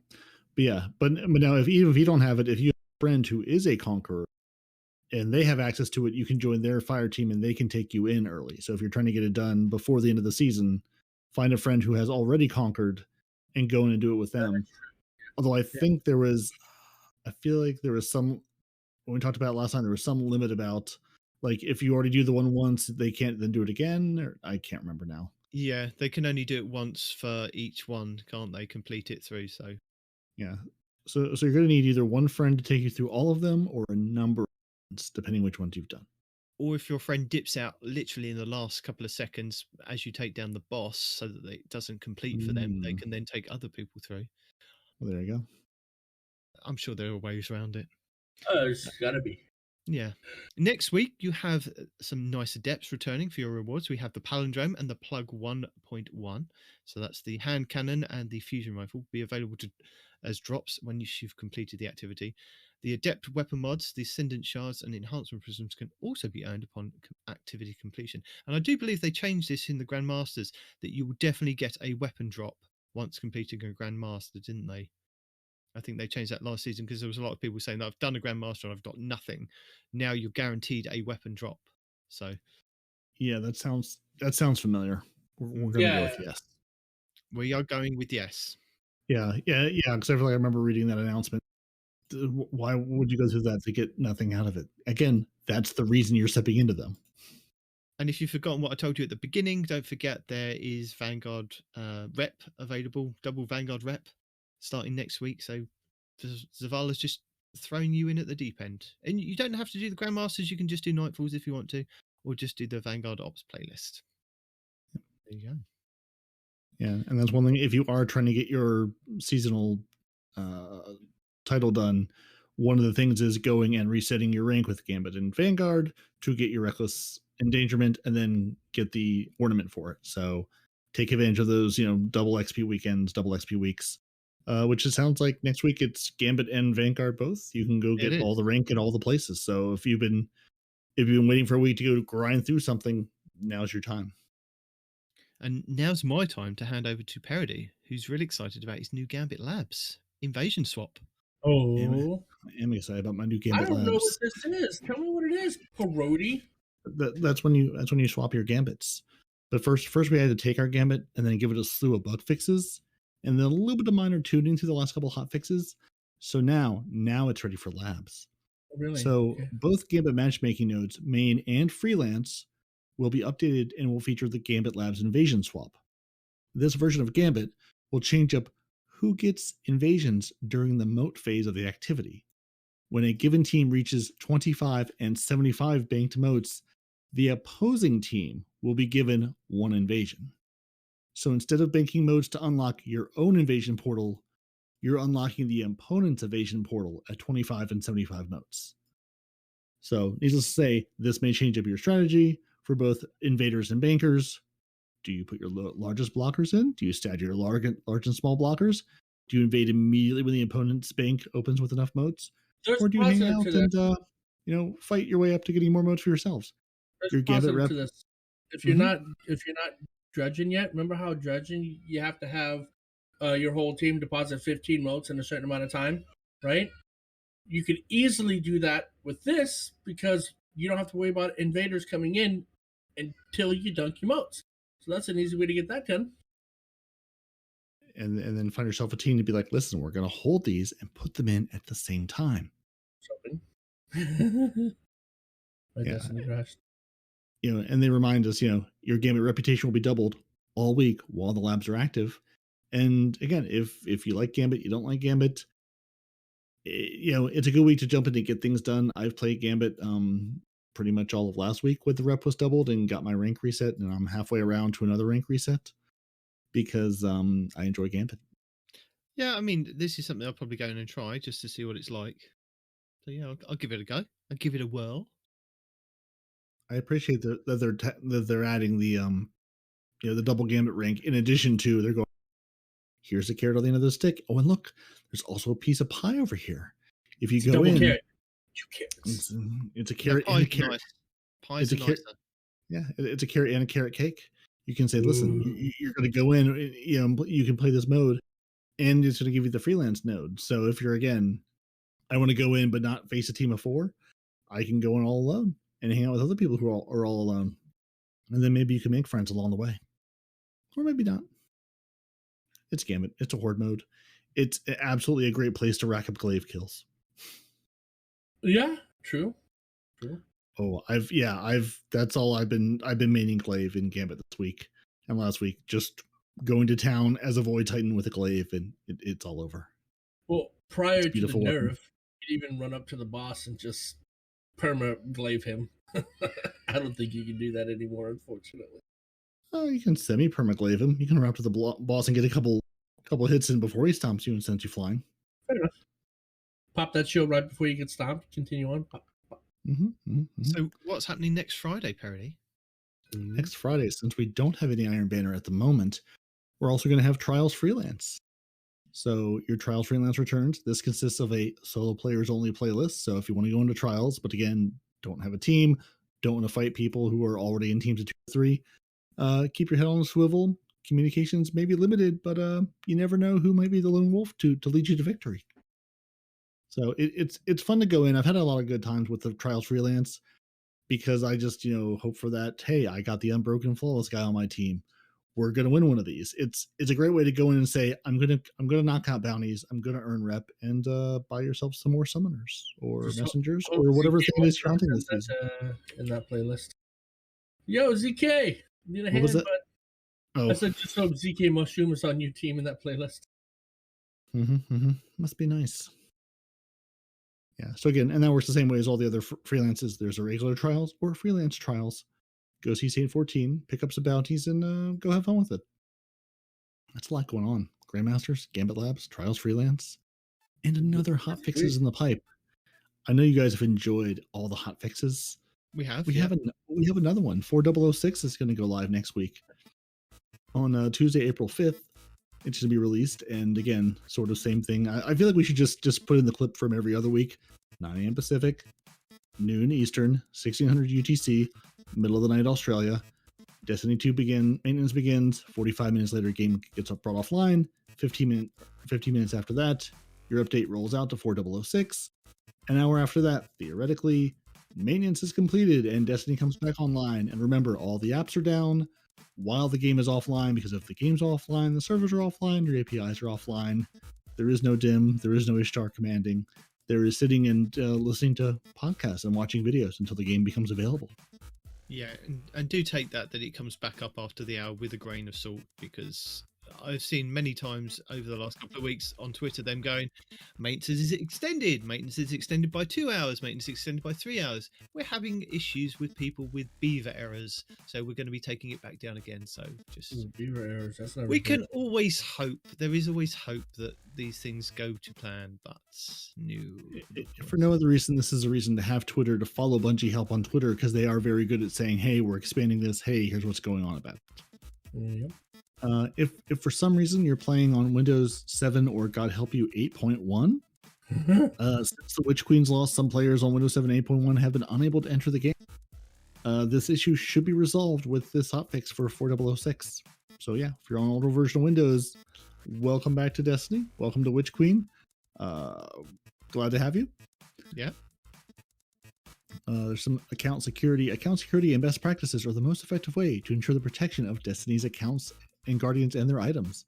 Players are encouraged to use their platform security features to keep access to their accounts secure. They have a page about it, your security guidelines and information for your Bungie account. Basically, in this day and age, if you've not set up two-factor authentication, you should. And never give out your password or email account to anyone. Bungie will never ask for this information. And don't click on unknown links from untrusted sources. Basically, if you're playing video games, likely you are a human in the world in the year of our internet 2022, and you understand how the internet works. Don't do dumb things. Just don't do it. Especially if you have an account or have any sort of notoriety, you're a target for people to come and try to access their account for. So lock that stuff down. Don't get your account taken away. because then you'll be sad if someone gets your account, deletes all your things, or deletes your account, and then you have to go play Fortnite or something. I don't know what you do. And not just that, but the only time you would want to give your account away is if you're, I don't know, having somebody level you up, which, by the way, is also bannable. Right, So, which will also no get your matter account what, banned. So you lose your don't do account. that. Yeah. Two-factor authentication is your friend. Password managers are your friend. Go get yourself one. It'll make your life easier. And, those are the things we're going to fix. There's also some broken things that we'd like to tell you about. If you're attempting to import friends from other platforms for Bungie friends, some platforms display an error and can't import your friends. They don't want to be your friends here. No friends for you! Your reckless endangerment can't be reacquired from collections after dismantling it. So that is a seasonal shotgun you get from any of your seasonal playlist activities. If you want to keep it, don't delete it because it's not there in collections. And basically, you should learn by now, each new thing in the season, there's always something in that new season that can't be reclaimed from collections immediately. So don't delete the thing you get in that season if you want it back immediately. Just put it in your vault, stash on your third character you never play, put it somewhere safe. The Renewal Grasp's damage buff doesn't always work inside a Duskfield Grenade's area of effect. Shadows sometimes disappear when entering new areas, resulting in very bright rooms on the Xbox Series X and PlayStation 5. So that's exciting. Lots of HDR fun this season. I thought they fixed that. Did they not? Well, they fixed a bunch of it, but sometimes the shadow's there and the shadow's gone. Okay. The Nemesis lore book, after completing the Altar of Reflection activities, won't unlock the last two lore pages. So I can't say the name of the book, and you can't get the last two pages. The Lucent executions are not rotating daily and have been stuck in the fluorescent canal. So if you're looking for the Lucent executioners, they're in the fluorescent canal, where they've been since the beginning of the season. The Memory Alemic quest doesn't give the refined Qualiker when completing it after the first week. Clearly, I should watch more videos on people saying these words so I can pretend like I know how to say them. Nah, we're not here for legitimacy. We're here for information. Combatants sometimes don't spawn when entering the Dark Forest area in the EDZ PsyOps Battleground arena if the players use sparrows to too quickly enter the portal. It is recommended not to rush to the portal so that the combatants have time to spawn in. They're just trying to take a smoke break. They're trying to finish their lunch. Give them some time. Yeah. If you stepped into the Legendary Battlegrounds PsyOps playlist, the game won't tell you that matchmaking is off and you need to bring a fire team. So now we're telling you matchmaking is off and you will need to bring a fire team. Makes sense. The Report Ultra Reflect quest can become blocked if players are not on the correct step when they join other players on that quest. And the official Frozen approved known issue in the game, the Eyes of Tomorrow rockets can sometimes stay in front of players instead of launching, exploding in front of them. Yes. Bungie, I appreciate you putting in a bug specifically for the Frozen clan who enjoys blowing themselves up with rockets. Now you don't even need a third party or it's a friend. Just inherent. It's a perk we've all signed up for but didn't know about. It's an inherent perk. So yeah, if your Eyes of Tomorrow rocket launcher, sometimes it doesn't. It's sort of like the lasting impressions if it didn't leave home and just wanted to come back and stay there in front of your face and explode and kill you. So yeah, those are our known issues. We get another hotfix. They'll tell us which of these known issues are being fixed in the hotfix come Tuesday. And Nitedemon, a TikTok for your thoughts?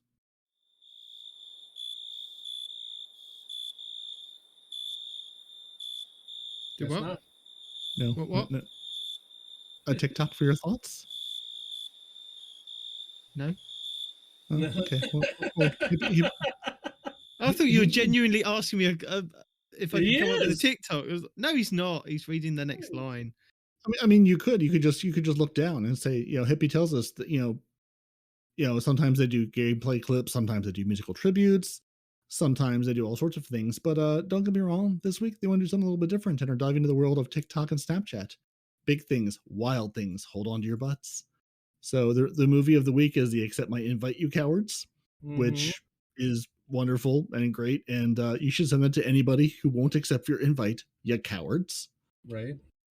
That's the TikTok. We do have something special for the Frozen clan regarding movie of the week. Peroty, don't we?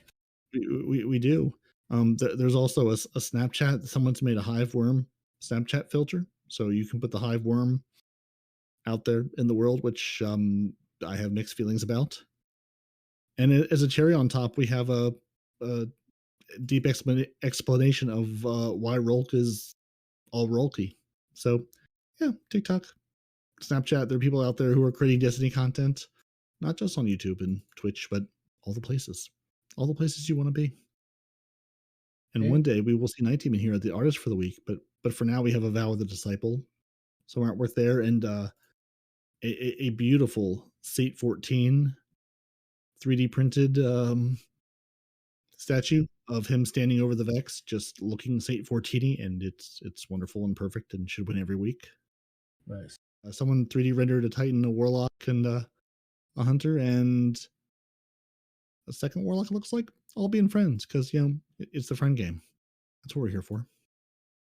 Also, since you didn't say anything, either you don't know about it or what, but the Frosting Plan. Yeah, well, I'm going to say now. I'm going to tell you what you need to go vote. That I'm sure Nitedemon or Respawn has a link for us because I don't have the link handy. Yes, in fact, I do. Let me go ahead and get it. Are you going to drop it to me so that I can put it in our show notes for people to just click on? It's already in one of our chats. Yes, but you haven't got it to me. You need to get it to me so I can get it to the people. But that doesn't help the podcast people. The podcast people aren't here. They're out there in the world, working on cars, washing dishes, watching children, playing Gambit. Or all of those things at once. Yeah, we need to reach the people where they are. Right. So should we set the scene for what this is that we would like you to go and enjoy the movie of the week on? Go on then. You set the scene. Yeah, well, I'm trying to find this because we have so many chats. I can't find the one that's got the link. The one true thing. So over the weekend, I guess actually it was a couple of weeks ago.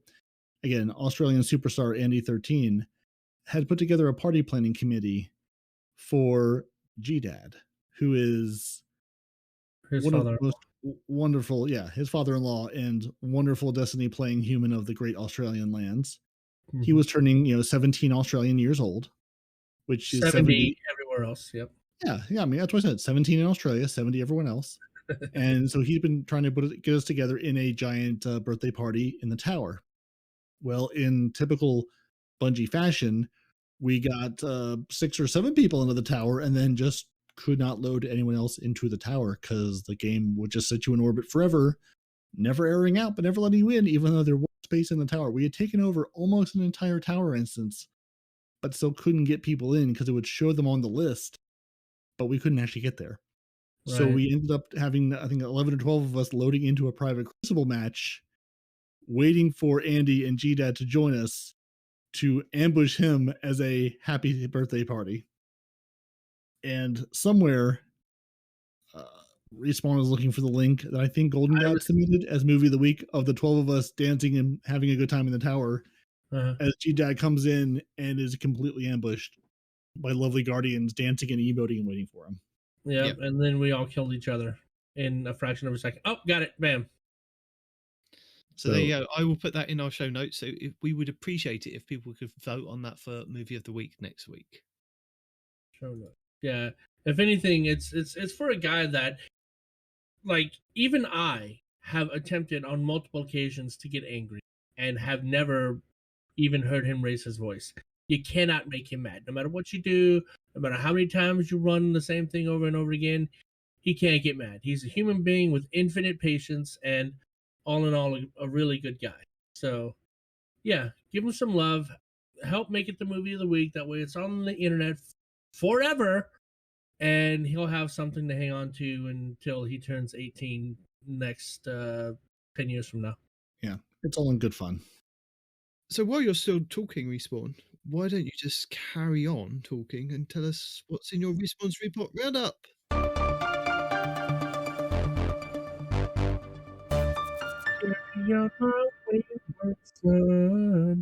There'll be peace when you are done. I'm not finishing that because copyright. Okay, here we go. DMG says, hey all, I have additional context on firmly planted tuning from the team. We found that on-demand perks granting a large amount of stability / accuracy are too strong on Fusion Rifle. We previously tap the trigger for this, and are now doing the same for Firmly Planted. Caveat: if you have one that's got slideways or slide shot, one of those actually does the same thing that Firmly Planted does on a slide. So, if as long as you slide into the fusion rifle shot, you can still get that massive stability and accuracy buff. So, keep that in mind if you're a fusion guy, girl, something. Yeah. DMG also says this should make it slightly more difficult to secure one burst kills from larger ranges. Psych. And the team is continuing to monitor feedback and data on all special weaponry in the Crucible. We likely have more information in a future TWAB, so stay tuned. DMG again, Day 1 Emblem. Due to the work involved to ensure players can receive both Emblem and Triumph, delivery has been postponed to our mid-April patch. Once you have additional information, we'll be sure to let you know. Also, I got the jacket in time, Peroty, because you reminded. Great. Bungie Foundation. I would have missed it. 100%. I'd have missed it. Thank you at Game to Give was. Okay, sorry. Thank you! Exclamation point. Pause for dramatic effect. Hashtag Game to Give has wrapped. We are truly amazed by this incredible community time and. I'm sorry, community. They should have put a comma there. It's community time and again. So community, comma, time and again. So thank you to everyone who donated, watched, fundraised, and participated. We would not be able to do what we do if not for your incredible love and support for the hashtag Little Lights. It looks like, if I'm reading this right, they raised about $2 million for Game to Give and Little Lights. So thanks a lot for contributing if you did. And if you didn't, why are you such a cheap bastard? I mean, like, what the hell? I'm not even talking to you. We're not friends. Bungie Foundation says, P.S. Don't forget, our annual Bungie Day community fundraiser is returning this July. Stay tuned because we have plans to make this year the best to date. Whisper emoji and blue heart emoji. Finish the Witch Queen campaign on Legendary? Question mark. Flaunt your victory over Savathun with the Bungie Rewards Legendary pin. Are there actually people out there that collect these pins? What do you do with the pin? Do you put it in a glass case like some weird bug collector, but instead of bugs, it's pins? Do you have a backpack that's got 20 pounds worth of pins? A leather jacket that you ruined. ruined. I mean, yeah. Do you guys actually do this? And if so, I personally would love to see some of your collections and what you have them on. No contest or anything related, but just submit to our email to one of the ways you can talk to us or come to the Discord, drop it inside of Respawn's Box of Shame. I'd love to see what people do with all of these pins, just out of morbid curiosity. Destiny Bulletin, new Bungie has filed a lawsuit against the senders of fraudulent DMCA strikes against Destiny-related content on YouTube. Bungie is entitled to $150,000 for each fraudulent takedown notice that willfully infringed Bungie's copyright. What about the people that actually lost earnings? Well, what do they get back? Bungie gets some money, but what do the people? Those people have to individually sue YouTube, so good luck with that. Let me know how that works out for you. DMG04 says, good luck to all going for Unbroken before Season 19.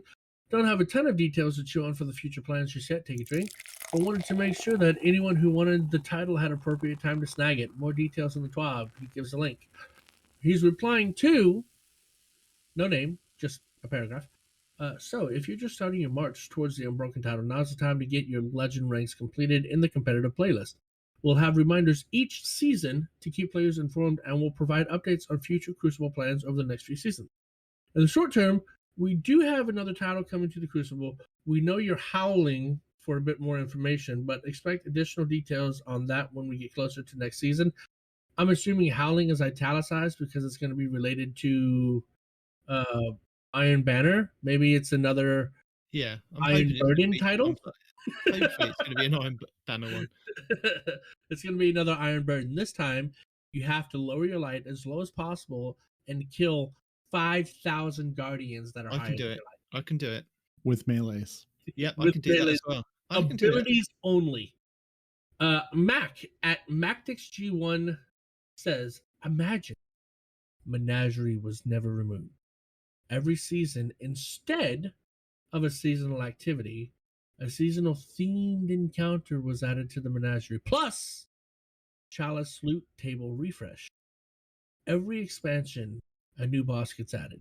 Today, we would have 15 different encounters with 6 bosses, and it would only grow. Mac, I love you. DMG replies to this. I feel a large group of players would be fairly frustrated, truth be told. A single encounter / boss for an existing activity would likely bring a lot of heat from those looking for more content to sink their teeth into. We definitely see feedback. Grow things you have. I want more. But we also see feedback of give me more things to do, places to go, things to fight, loot to earn. Finding that balance is what the team always strives for. DMG has a point, but imagine an ongoing menagerie. I think they should. Yeah, I do agree with that. I think they should do something like that in the tower. Like, I mean, just a node that you can select in the tower, so that it's not something that's going to be taken out of the game or affected by like the Destiny content vault.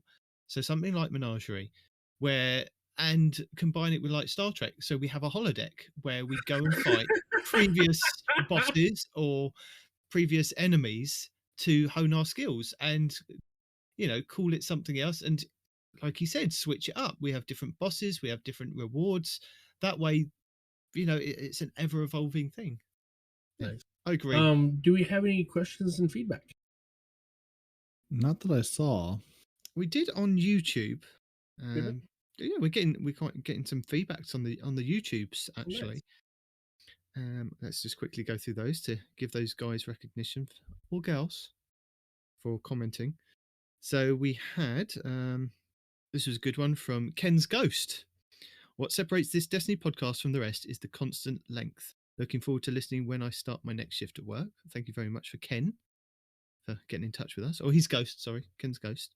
Oh, hi, Ken's Ghost. Where's Ken? Did you forget to revive him? Probably.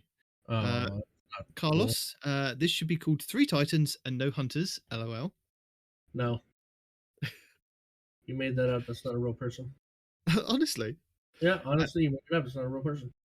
And Carlos actually got a reply from Herman, who said, if you listen, there was a stand-in Hunter. However, until Respawn finishes the season, or depending on the new bet, it will change sooner than later, much later. And then Carlos again replied to that, to Herman. I did, but I was thinking it would be a cool thing if they changed the intro whenever there was a bet like that. I'm not thinking of them changing their show, just the intro.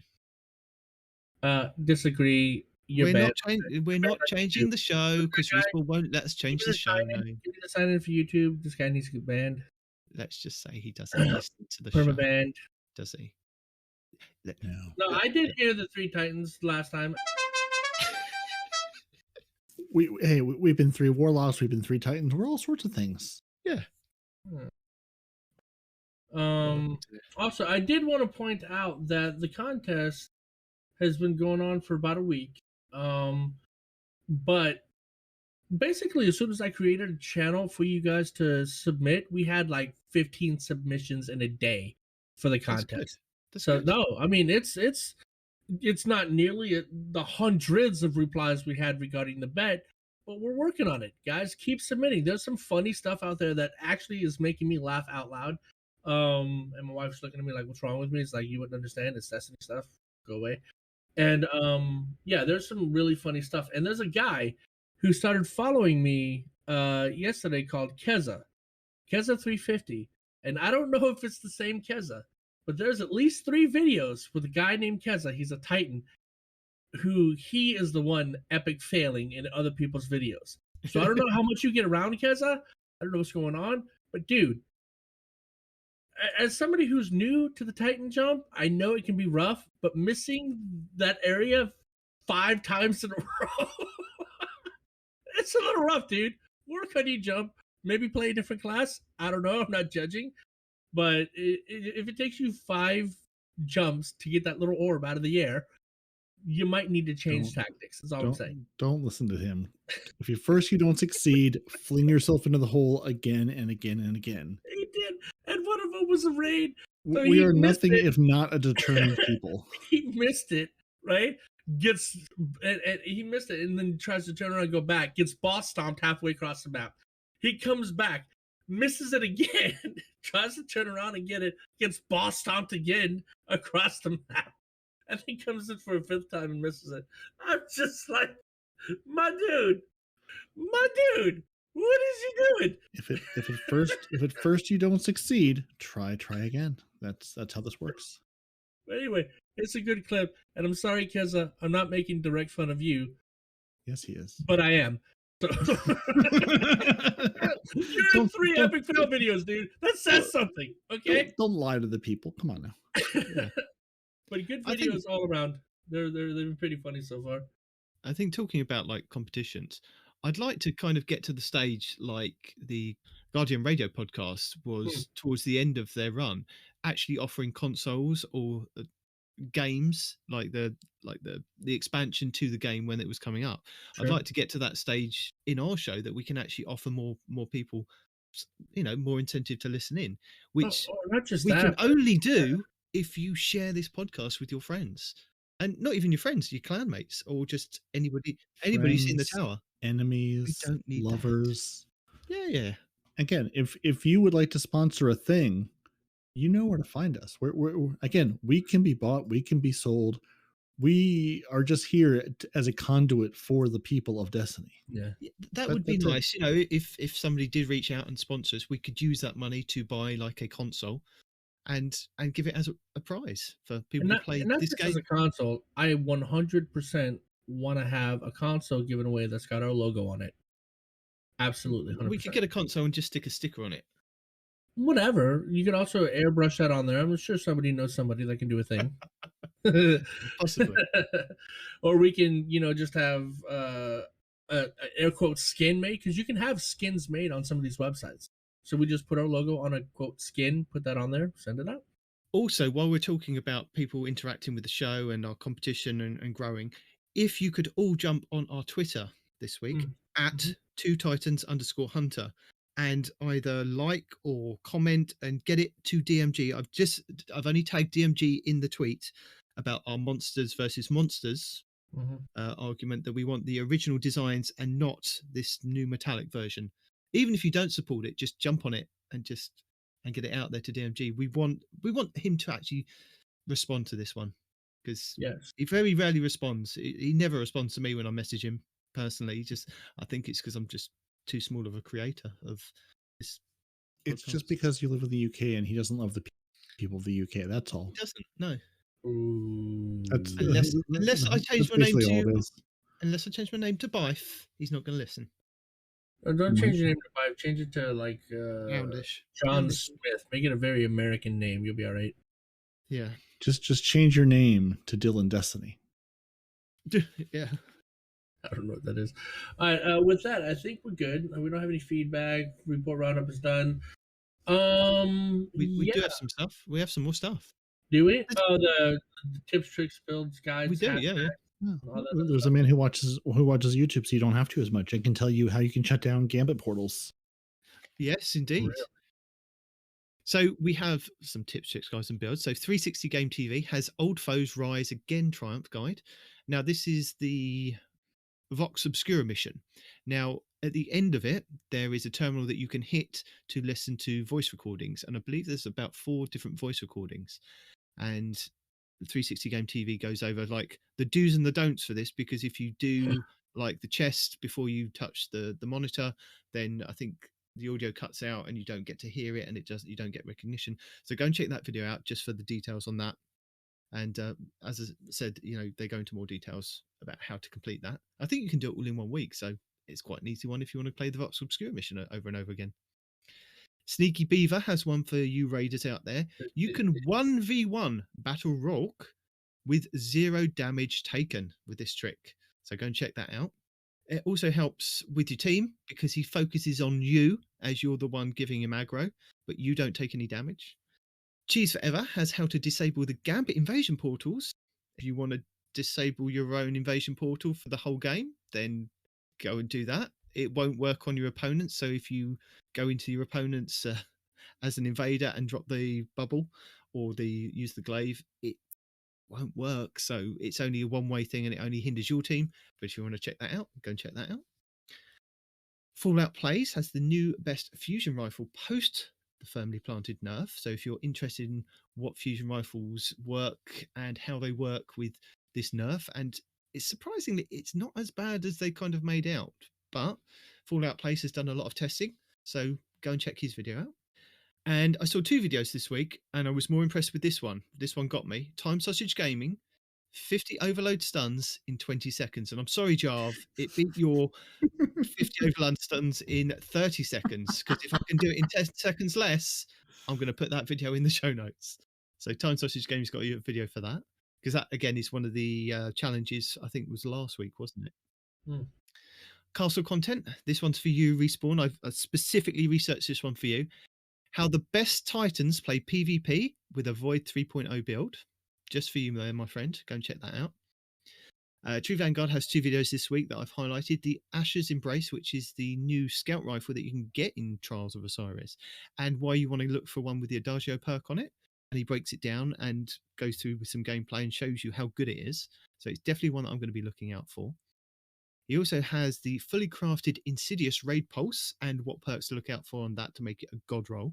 Nice. And then I have finally, a god roll too. Don't forget that before you finish. you don't have a god roll. I did. I submitted it in the show notes, actually. Okay. And then finally from me, Aztecross's Tara Bra, which is 2 builds that he used with the Titan. I think it was Peacekeepers and the Path of the Burning Steps he used in the videos because it was something the community wanted to kind of have him do. It's not OP, but it shows you some good gameplay and what you could kind of be rocking. So check those out. And then Respawn apparently has one for you. I do. The one I have this week is actually by Rick Cactus. I took a look at it. And especially if you're going to be doing these Grandmaster Nightfalls this season, what you want is something called the Pointed Inquiry. It's this season's scout rifle, and as long as you get 3 of the red borders, you can actually craft it on your own. Ideally, you want to get armor-piercing rounds. You want to get the 2 shield-busting perks, which are... I have the icons here, right there, for guys that are watching, and they are called... I should have had this ready, my bad. Because at the time, I knew the name, and of course, when I go to recall the name, it goes away. So, Pointed Inquiry. Here we go, guys. The perks you want on this is going to be Armor Piercing, which is right here. You're also going to want to get the, believe it or not, the Genesis, and last but not least, Adaptive Munition. Right? So Genesis, as you know, when you pop a shield, you reload your ammo from scratch. Adaptive Munitions helps do additional damage to shields that do not match the subtype of the weapon.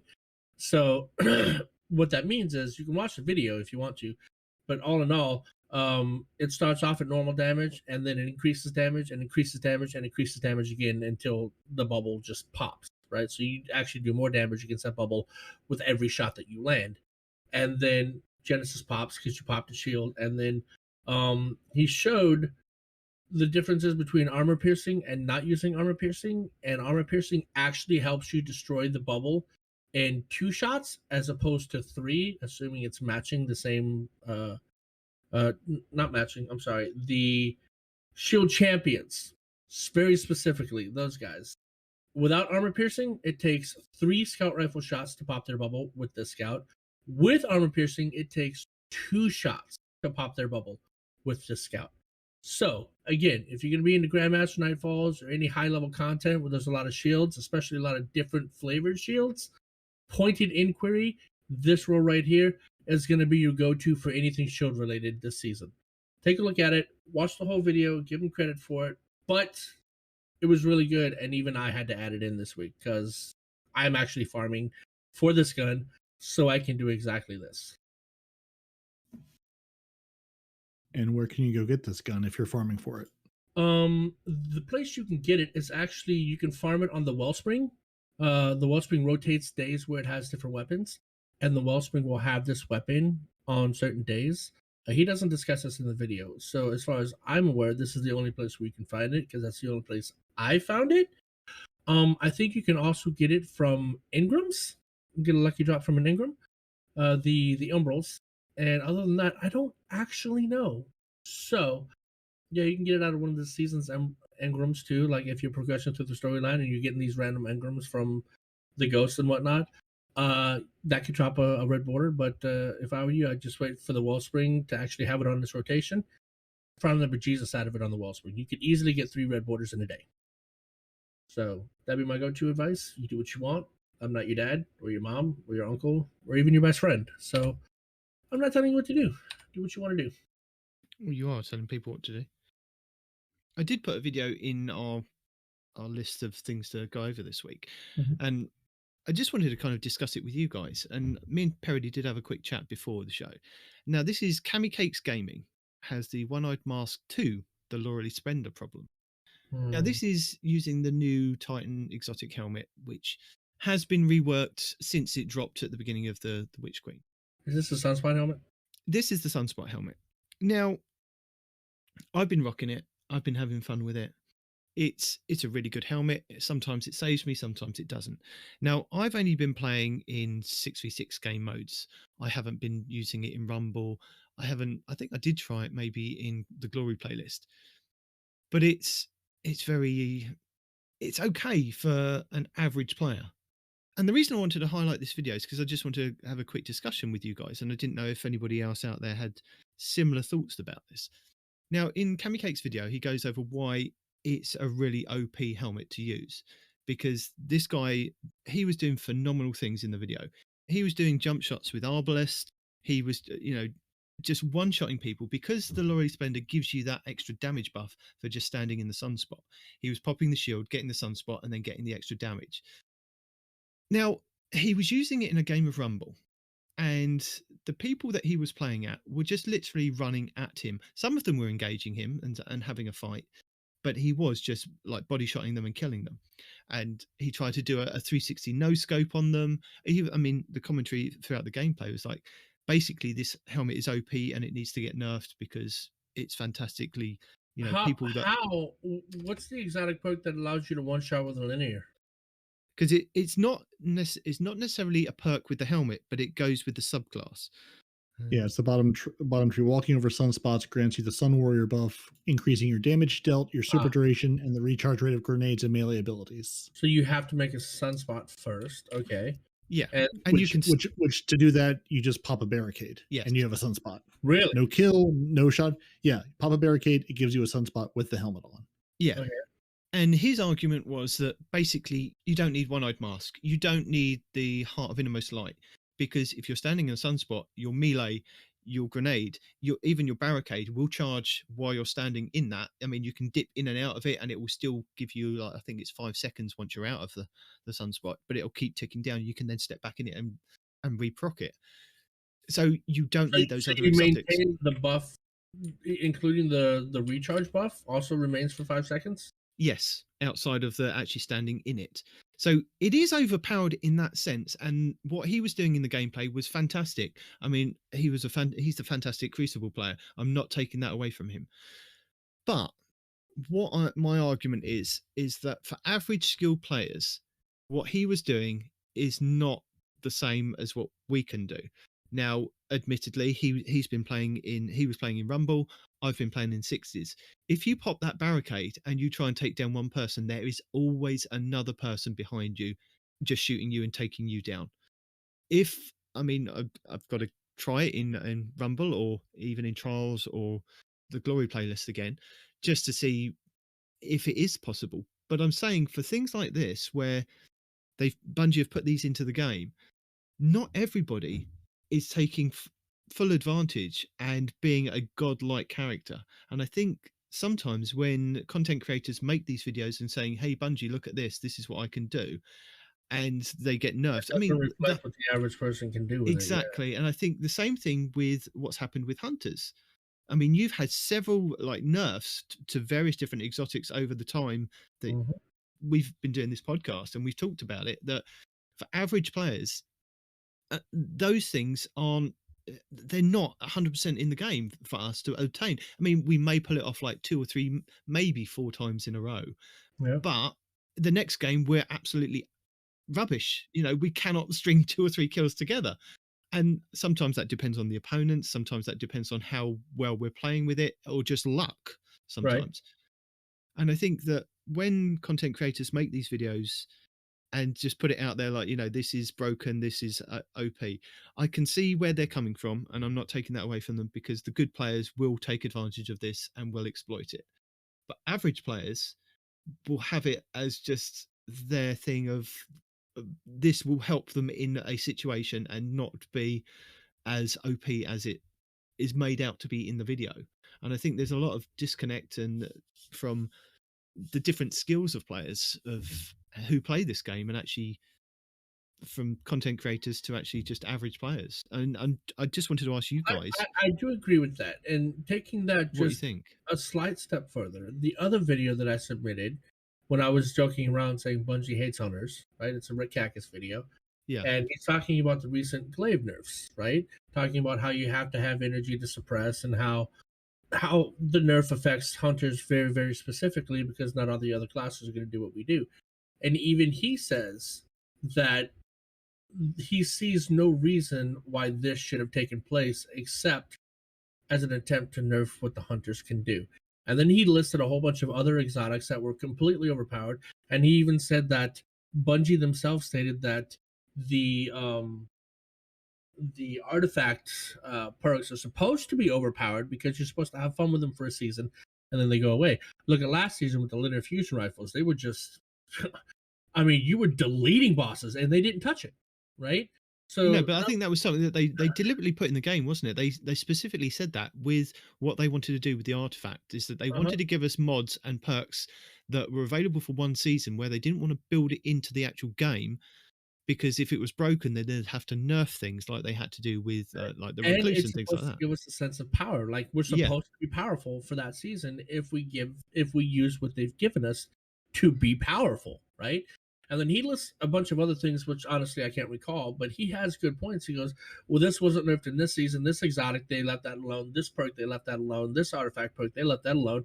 And it was only this season that they decided to mess with this. And he thinks it is directly with the hunters, in his opinion. And I actually support that opinion. Now, this isn't one of those Bungie hates hunters, blah, blah, blah, right? I said that as a joke, but it is odd when you think about it. Why this season, of all seasons where we've had artifact mods that were incredibly powerful, and the one before that with the grenade launchers, breach and clear, and that was teamed with Anarchy. Oh my god, right? Yeah, eventually they nerfed Anarchy, but it was after that season was over, right? So there's another incredibly overpowered combination that they didn't touch for the entire season. So why get involved now, Bungie? Why did you have to mess with the glaive and this perk, unless it was a direct nerf to the hunters? So everybody, take your opinion on it. Watch the video, say what you think about it. But I think he raises good points, and it directly feeds into what Nitedemon is talking about how not everybody of the same skill level can do the same thing, and yet Bungie nerfs it anyway. You know? So, Peroty? I mean, Bungie has been. I was trying to think back to when Beyond Light came out, because I mean, have we had? Maybe we've had 1 week since Witch Queen dropped where we haven't had a hotfix. And yes, it's a big content update. There's always a lot of bugs, a lot of issues with big new content drops, but there's been a lot of changes every single week. It feels like with Witch Queen. And it seems like they're a little more reactive. Now, again, maybe it's because they have, as they've been building in the tools to be able to make these changes, as opposed to like, we're going to remove glaives from the game. That could have been a Beyond Light or a vanilla Destiny 2 move. Now they say we can touch just this piece of it or that piece of it, or, they have a lot more levers and buttons to press to adjust things with. It does seem like they've been a little more reactive this season and in Witch Queen to changes. And then again, maybe it's they have an image in their mind of where they want these things to sit. Yeah. But it's like, to your point, it's you haven't from March to May to play with these set of seasonal artifacts. Either play with them and go, this is very strong, let it be strong, or like I don't really get the whole we're gonna touch this in this season. I mean, maybe it's not where they want glaives to be or whatever, or they just decided the suppressing glaive was just too strong overall. But again, it's a melee weapon, so I mean, at the end of the day, you still have to get close to use it. So yeah, right. It just seems like a weird thing about it seems like a weird thing to touch. Yeah, I agree. Especially And because, as like far you as said, they said that they weren't gonna touch seasonal mods. They're supposed to be powerful, so why now? You know? yeah, yeah. I mean, as far as the Crucible things goes, I mean, one, it's yes, when you're playing a game mode where you know where every other player in the match is, and you are a above average player, you can pull off incredible things without question. Yeah. I mean, at the end of the day, you hand Cammy Cakes or Destiny Fun Police or Grenader Jake or any of those guys anything, and they're going to be above average with what they're using. You give them a stick and a rock to throw at you, they're probably going to beat you. So yeah, absolutely, you can put on a highlight reel performance of where things are. Whether can you do the same thing in sixes? Yeah, maybe. Can I put the same loadout on today and have the same level of success? Yeah, maybe here and there. If I practice and understand where the synergies I was are, and gonna that's say the the other thing. practice is Like, important because I Yeah. gave Micah the build that I use, and he died all the time. well, right, and that's I mean, that's again, like I've mentioned again, not to mention the plunder the booty build again, but I'm going to, because that's a build I can put on and I can play with and have success with, because it's basically use your abilities as your character and they feed into each other. You don't really have to think about it. There's a lot of builds and things you can do where it's like you can do this, but you absolutely have to spec into and practice with that particular weapon or that particular technique, or just how you approach the game, dodging in and out of cover, sliding and putting your barricade up around the corner so you can sort of see what's going on and have that insight. There's a lot of practice involved. For every video they make, there's 40, 50, 60, 100, 200 hours of gameplay behind that, of them going, let me try this out, let me get really good with this, and then let me put it together and show you how good it can be once you master it. So there's a level of mastery for any of this stuff too. Well, right. Well, exactly. I mean, again, it is a highlight reel, and even if it is, hey, here is a single game where I played with this, it could be, here's a game I played where I did real well, and here are 6 more games where I didn't do well. I mean, it's he's proving the point of this is a very strong thing, and it is. I mean, it's a very strong helmet. It's a very strong play style. There's a lot of synergy there. Yeah. But it's all, but it's also in the hands of someone good. So yeah, I mean, it's one of those. I mean, at the end of the day, you make the content for people to come watch you. So of course, that's what you're going to make. Yeah. You're going to make aspirational content, and also to say, hey, this is really good. This is really strong. There's a lot of synergy here. You might look at that and go, that's cool, and move on with life. Or you might go, oh, that's the thing I want to maybe spec into and try to learn how to play with. I really want to know which subclass they're going to remake into 3.0 next season. Because Arc and Solar are coming. They said, over the next 2 seasons, we're getting the 3.0 versions of those. I really want to know what they're working on next. Do you have a preference? I don't have a preference, only in that I'm basically ignoring both subclasses entirely and playing all Void. 1, because I deeply love my Void, and 2, because I don't really want to spend any time investing into a subclass that's going to change. So, well, I can tell you, as a hunter, I'm really looking forward to the Solar subclass, especially how they're going to affect Trick Knife and Weighted Knife. I'm really looking forward to see what they're going to do, if anything, to our throwing knives. I think the Arc subclass, I'm really excited to see where that sits, because it's been so strong and so weak and so all over the place. I'm really curious to see sort of those, what verbs they use to sort of say, here's what Arc can do and here's the pieces of it, sort of like they approach the Void. I'm curious to see how they approach that. The Solar I can sort of see a little bit more in my brain. The Arc is a little less clear to me. So I'm really curious to see what they do with the Arc. Fair enough. Do you have a preference? Yeah, I called you by your real name. I brain farted on your. I'd like to see the Solar rework first, to be honest. Yeah, but I mean, bringing up a point that Peroty is making out, that it's interesting that a highly skilled player is making a video of using his high skill and using something that could potentially be broken in the game. It's not going to be broken in sixes, and clever players will not approach that player. If somebody has popped a barricade, as you see in the video, and they're standing in a pool of fire, unfortunately, if you're near a spawn that he's kind of camping, then yes, you're going to either have to fight him or run away. But the good players are going to run away and not engage him, and they'll engage other players that are not using that tactic, because he has to either stay still with his barricade or stay near the flame, or 4 seconds away by the time he gets out of the flame for actually it to take hold with the linear fusion rifle. I mean, it's like if you see a lock in a well, whether empowering or healing, you're not going to engage with them unless you got a one-shot weapon. Yeah, You know? unless you want to kind of just have a bit of fun. But Yeah. that's what I'm saying, is that in this video, it didn't look like, one, they had a choice because he was camping spawns, and two, that they were that intelligent to just go, it's him again. I'm not going to be any, they peeked once, like I think Peroty was saying before. Peek once, you see it's him, you don't go anywhere near him, you don't engage in him. Your best bet is to go and get a kill somewhere else. Don't engage the guy that is making full use of a build where, I mean, you very rarely engage a warlock in an empowering rift if they're like one-shotting people with linear fusion rifles. I mean, how many times Or the damn bow. how many times do you need to learn? Now, I would have respected maybe the guy, respected him a bit more, of going, right, I've got this amazing build, I'm going to show you it, and now I'm going to take somebody average and they're going to use exactly the same build, and you can see how good they can be with this. But you never really actually see that. You never actually see them take somebody else with like a 1.01 KD using a build that they've put together and go, right, this is broken, and this is how broken it is, because this guy is okay. He's got an above average KD or KDA, and this is what they can do with it. You don't see that. And I think that's what they need to kind of realize, is that, yes, they can do fantastic things.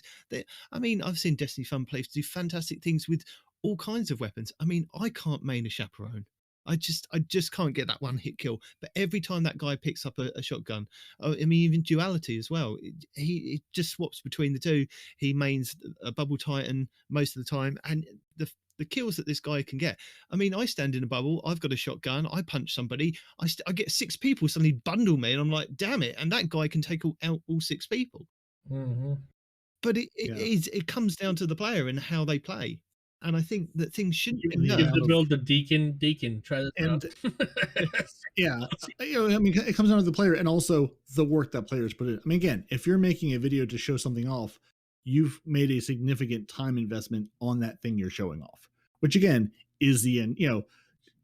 To restate the obvious, is the entire purpose of putting things on YouTube, of streaming on Twitch, is you're showing, you're doing a showcase of, here's what I can do, here's what I'm able to do in this game. Here's something I found that's cool, that's interesting, that makes me look incredible doing it. Like, that's obviously the entire purpose and why we go to watch them. Yeah. No one's watching my stupid clip of, here's a cool thing I did once, because it's, you got lucky once. Great, good for you. It's you've put in the hours to be good at this thing you're showing off. And yeah, I mean, is it powerful? Yeah. Is it something?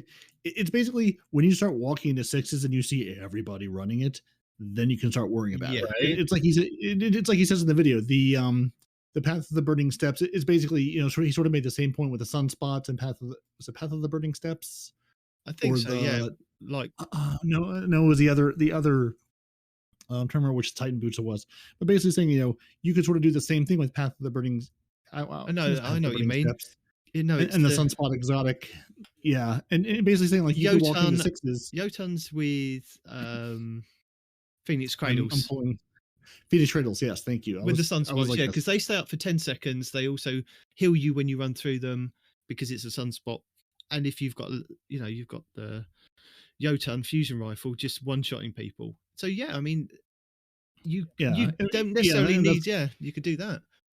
Yeah, that's the point he was making. Is saying you could do this with Phoenix Cradles, which gives you the Sun Warrior lasts twice as long. Allies who pass through your sunspots are also granted Sun Warrior. He's like, if you had a group of a team of 6 Titans running this, they would also be equally broken and equally unstoppable and absolutely ridiculous. A group of 6 good Titans. I mean, a group of 6 frozen Titans is a completely different argument. Well, right. Yeah, man, that's the thing. It's one of those things. It's like, yes, is this incredibly strong? It absolutely can be. Group of 6 is it incredibly strong for anyone to pick up? Maybe. Is it incredibly strong in 6s or in anything that's not Rumble, basically? Because even in trials, I'm not sure how strong that build would really be. Yes, I'm sure it's good, but I don't feel like, again, if you're hanging on your barricade in trials, No, you're not, because you're going to be grenaded in that barricade and dead or out of cover before you can blink. Yeah. So it's like, there's also part of it is it's good where it's able to be good. Yeah. It's situationally very good. Is it, let me put this on, set it and forget it and run across the world and do it? Absolutely not. No, it's not. It's just not. I mean, if you've like you said, if you've got a good warlock that can get to a better position than you are with your barricade, and they throw out one of their solar grenades, that barricade's going down, and you're going to burn even though you're standing in your sunspot. You've got no chance. I mean, scatter grenades, you're going to take damage and end up having to come out away from that. So again, it's just down to the other players that you're playing against and the positions that they take. Yeah, and again, if you're someone who is an above average player, and you walk into a Rumble match, odds are you're going to be the best person in that 6-person lobby. Mm-hmm. And if you're the best person in the 6-person lobby, you could play with sticks and stones and harsh words. You're probably still going to win that match. Sticks and stones. I mean, if I'm wrong, reach out and tell us that I'm being wrong, and I'm we should all be siding with people like Cammy and saying when they bring these things up that these things are broken, and you've seen it and it is completely broken. Or you've used it and it is completely broken. So, just let us know if I am just talking out to my my rear end. Yeah. Tell us why Nightedemon's wrong. Yeah. I won't listen to you. About that short show today? I will do a respawn on you and I will not listen. Uh-huh. I'll say la la la, can't hear you. Mm-hmm. Respawn listens. He just doesn't care. There's a difference. Well, la la la la la. Us out of here. Thank you for joining us. Your Titans are parody Nightdemon and no one responds in real life. Oh. Your lore scribe is not ARF. You can email the show at 2titansandahunter@hotmail.com, and that's 2TWO Titans and a Hunter. You can find us on Twitter and tell DMG about all the good things we're doing, and that's 2Titans, the number 2Titans_Hunter. We're on Facebook, Instagram, and YouTube as 2Titans and a Hunter, all spelled out TWO. You can find all your favorite Guardians on Xbox Live, Respawn on PC, all of us dancing in the tower, emoting, enjoying the celebrations of our fellow Guardians. Yeah. Listen to the show on Apple Podcasts, Google Play, Spotify, Audible, YouTube. If there's a way to get audio into your ears, we're probably there. Watch the show on YouTube. Leave us comments there. We enjoy seeing what you all have to say and talk to each other. It's good fun to see people going back and forth. Send Respawn your best Titan tips. Again, we have a contest going. If you want to join the Discord, it's discord.frozen.party. That's frozen with a 0. You can submit your favorite clips of all your epic fails in Destiny, either to the Discord or in any of the ways I mentioned above. You have until the end of April to submit. The contest will go on. Look out for the eyes of tomorrow. It woke up, it chose violence, and it says, I will frozen all of you. Absolutely. You will shoot me, I will sit in front of you, and I will blow you up. And then you are dead, and I will laugh at you. And with that, guys, say goodbye to the people. And people, if you want to sponsor us, just send money to our houses. It's fine. It'll be fine. Just send the money to Respawn. See them on the street. Hand them $20. It's all good. I love it. Bye, Night Team. Bye. Bye, Respawn. Bye. Deuces. Bye, Craig. Bye, Geark. 2 Titans and a Hunter, a Destiny 2 podcast.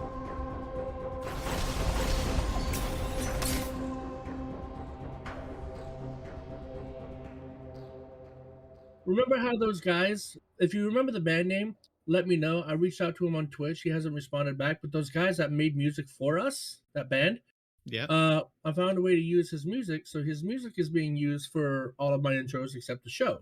Right? If only there was a link in our show notes every week that you for them click on. Really? I didn't know that. Because we use their music. Mm-hmm. I put it in the show notes to say, hey, this is where we get the music from. Oh. I did not know we use it every week. I hear our stuff. I didn't hear their stuff. You obviously don't get to the end of the show. I get to the end when we're bantering, and then I end it there. Oh. No, yeah. I always use their one for the end part of the show. Oh, well, there you go. All right, I'll go check out the link and get their name to give them the credit that they deserve. Because, honestly, I like the music. And when I play the music for other people, they're like, yo, that's pretty dope. And they're like, is it just one man in a studio? I'm like, no, it's a legit band. It's like, what's the name? I'm like, I don't know. I'll let you know. Elsewhere. It's called Elsewhere. Elsewhere. There you go. The band is Elsewhere. Yes. For those of y'all that were asking, the band is Elsewhere, and they're pretty good. And that was just a taste of what they can do, right? And they did it on the fly. They're like, hey, Respawn, what do you like? I said, I like dragons, I like rock, and I like alternative. And what you heard was the amalgamation of that, and it only took them like a week to come up with that whole song. Alternative Dragons. Dragon Rock. Mm-hmm. Yeah. Yeah. So yeah, if you're wondering, Elsewhere PA is their name on YouTube. If you go to the show notes of any episode in the last, I don't know, 20 or so, the end credits theme song is credited Elsewhere, and we have a link to their YouTube channel there, which I would give you a snappy link, but it's /channel/big long gibberishy thing because YouTube doesn't like us to be happy or give us a good